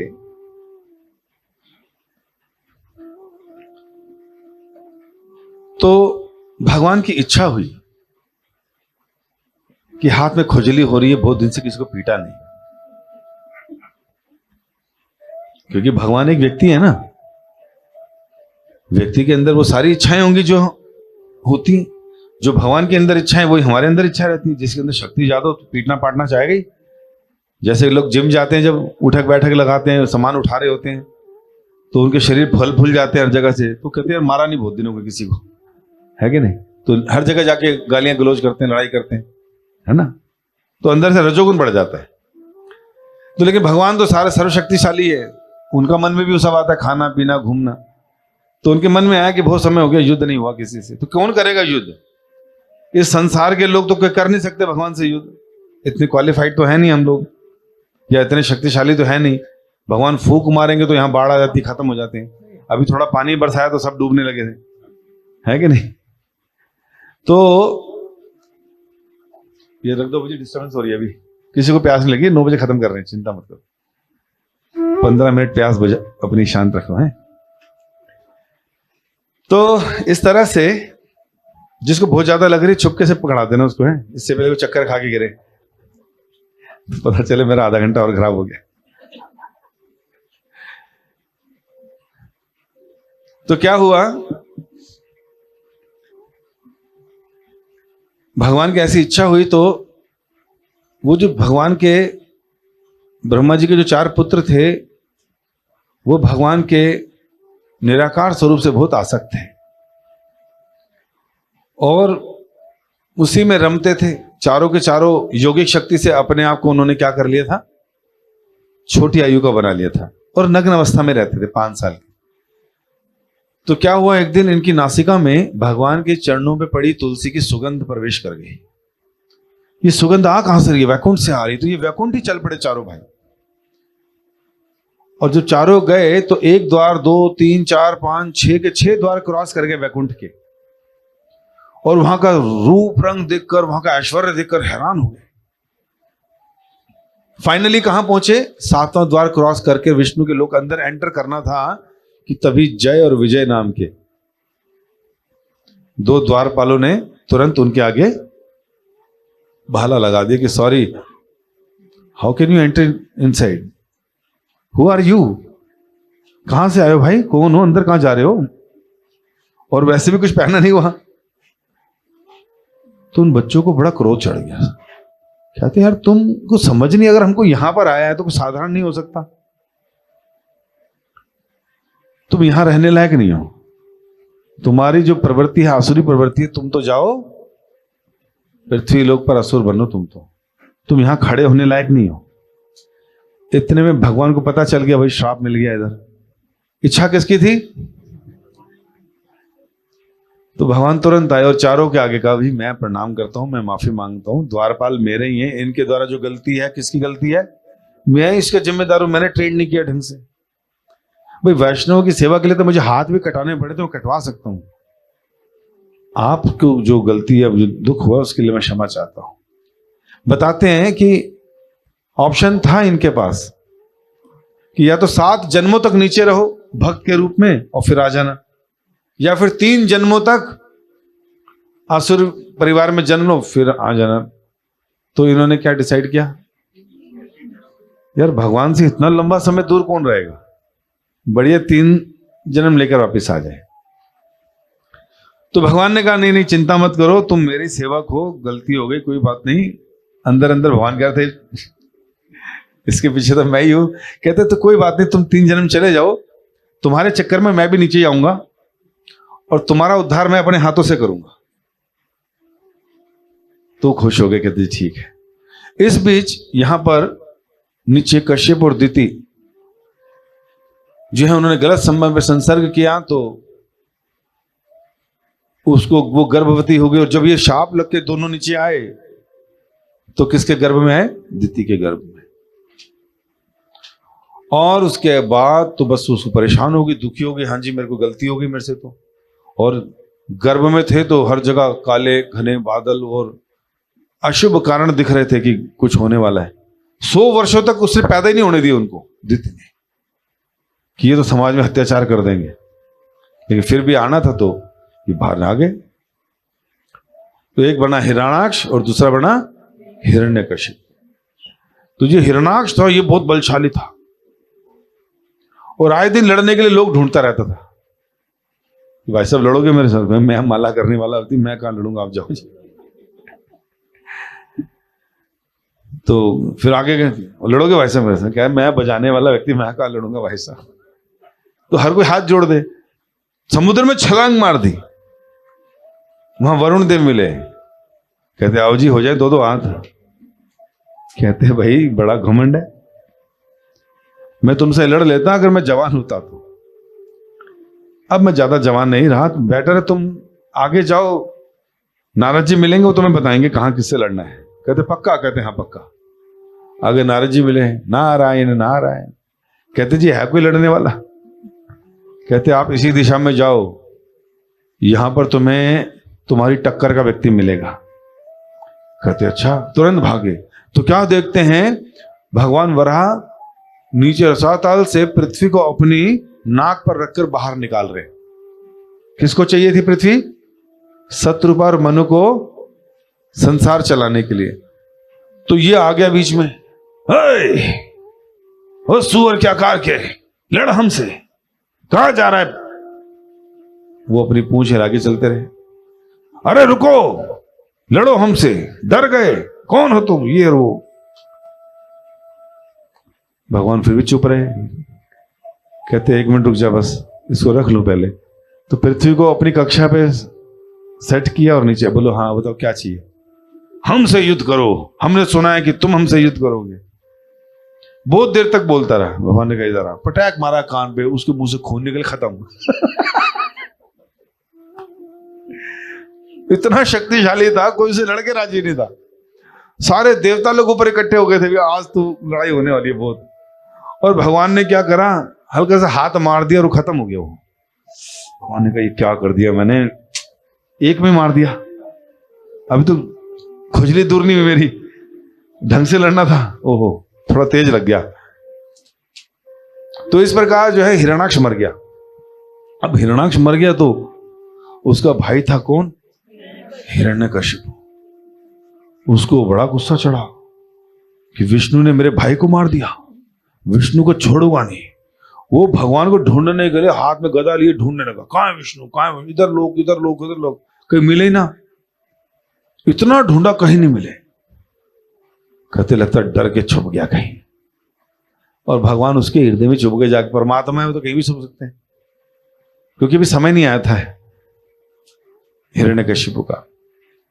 तो इस तरह से जब हिरण्याक्ष का वध किया, और हिरण्यकशिपु का बताते हैं कि उसके कुल में खुद ही एक ऐसा सुंदर भक्त पैदा हो गया प्रहलाद, जिसकी वजह से हिरण्यकशिपु का वध हुआ।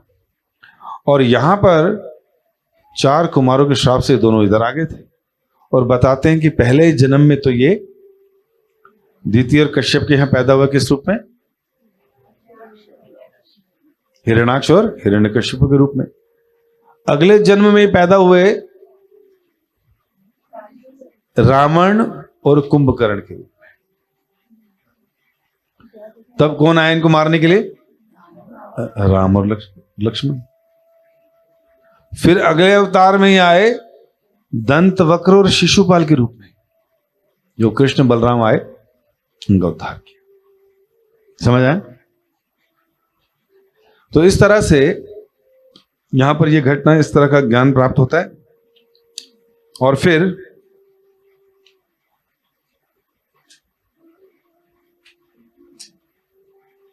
इस पास्ट टाइम्स के बाद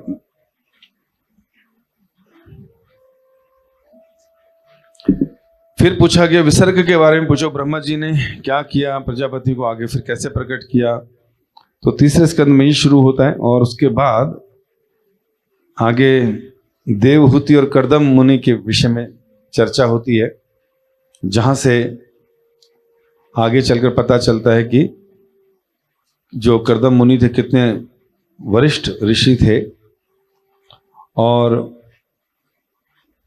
जो शत्रुपा और मनु हैं उनकी जो हैं 3 पुत्रियां और 2 पुत्र हुए,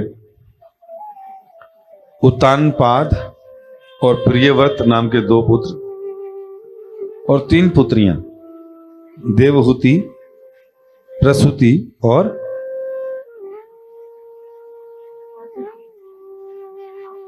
आकुति। यस, आकुति, देवहूति और प्रसूति। तो फिर बताते हैं कि जो कर्दम मुनि ऋषि थे वो बहुत लंबे समय तक क्या कर रहे थे, भजन इत्यादि कर रहे थे। और तब जो है उनको दर्शन हुए भगवान के। भगवान प्रसन्न हुए और कहा कि तुम्हें जो है शीघ्र ही तुम्हारे लिए एक सुंदर सी पुत्री आएगी शत्रुपर मनु की, वो उनका विवाह तुमसे करना है तो तुम उनसे स्वीकार कर लेना। तो ऐसा करके घटना होती है। तो इसकी हम कथा कल से शुरू करेंगे। आज हम लोग दूसरे स्कंद पर और तीसरे स्कंद के आधे पे हैं। कल तीसरा स्कंद पूरा करेंगे और चौथा और 5वें तक निपटा देंगे। स्पीड थोड़ी कम है हमारी, तो समझ तो आ रहे हैं ना किसकी बात हो रही है, कहां बात हो रही है। तो इस तरह से कल हम बात करेंगे कि आगे क्या हुआ। ठीक है, तो कल जो है इनके 5 पुत्र और पुत्रियों के थोड़ा सा जीवन के बारे में चर्चा करते हुए आगे निकलेंगे, जो शत्रुपर मनु का था। ठीक है, ये प्रश्न परीक्षित महाराज भी पूछ रहे हैं, सूत गोस्वामी जी से भी पूछे जा रहे हैं, तो उन्हीं के जवाब मिल रहे हैं। तो मैत्रेय मुनि और विदुर के संवाद से। ठीक है, हरे कृष्णा। श्रील प्रभुपाद की, ग्रंथ श्रीमद् भागवतम की।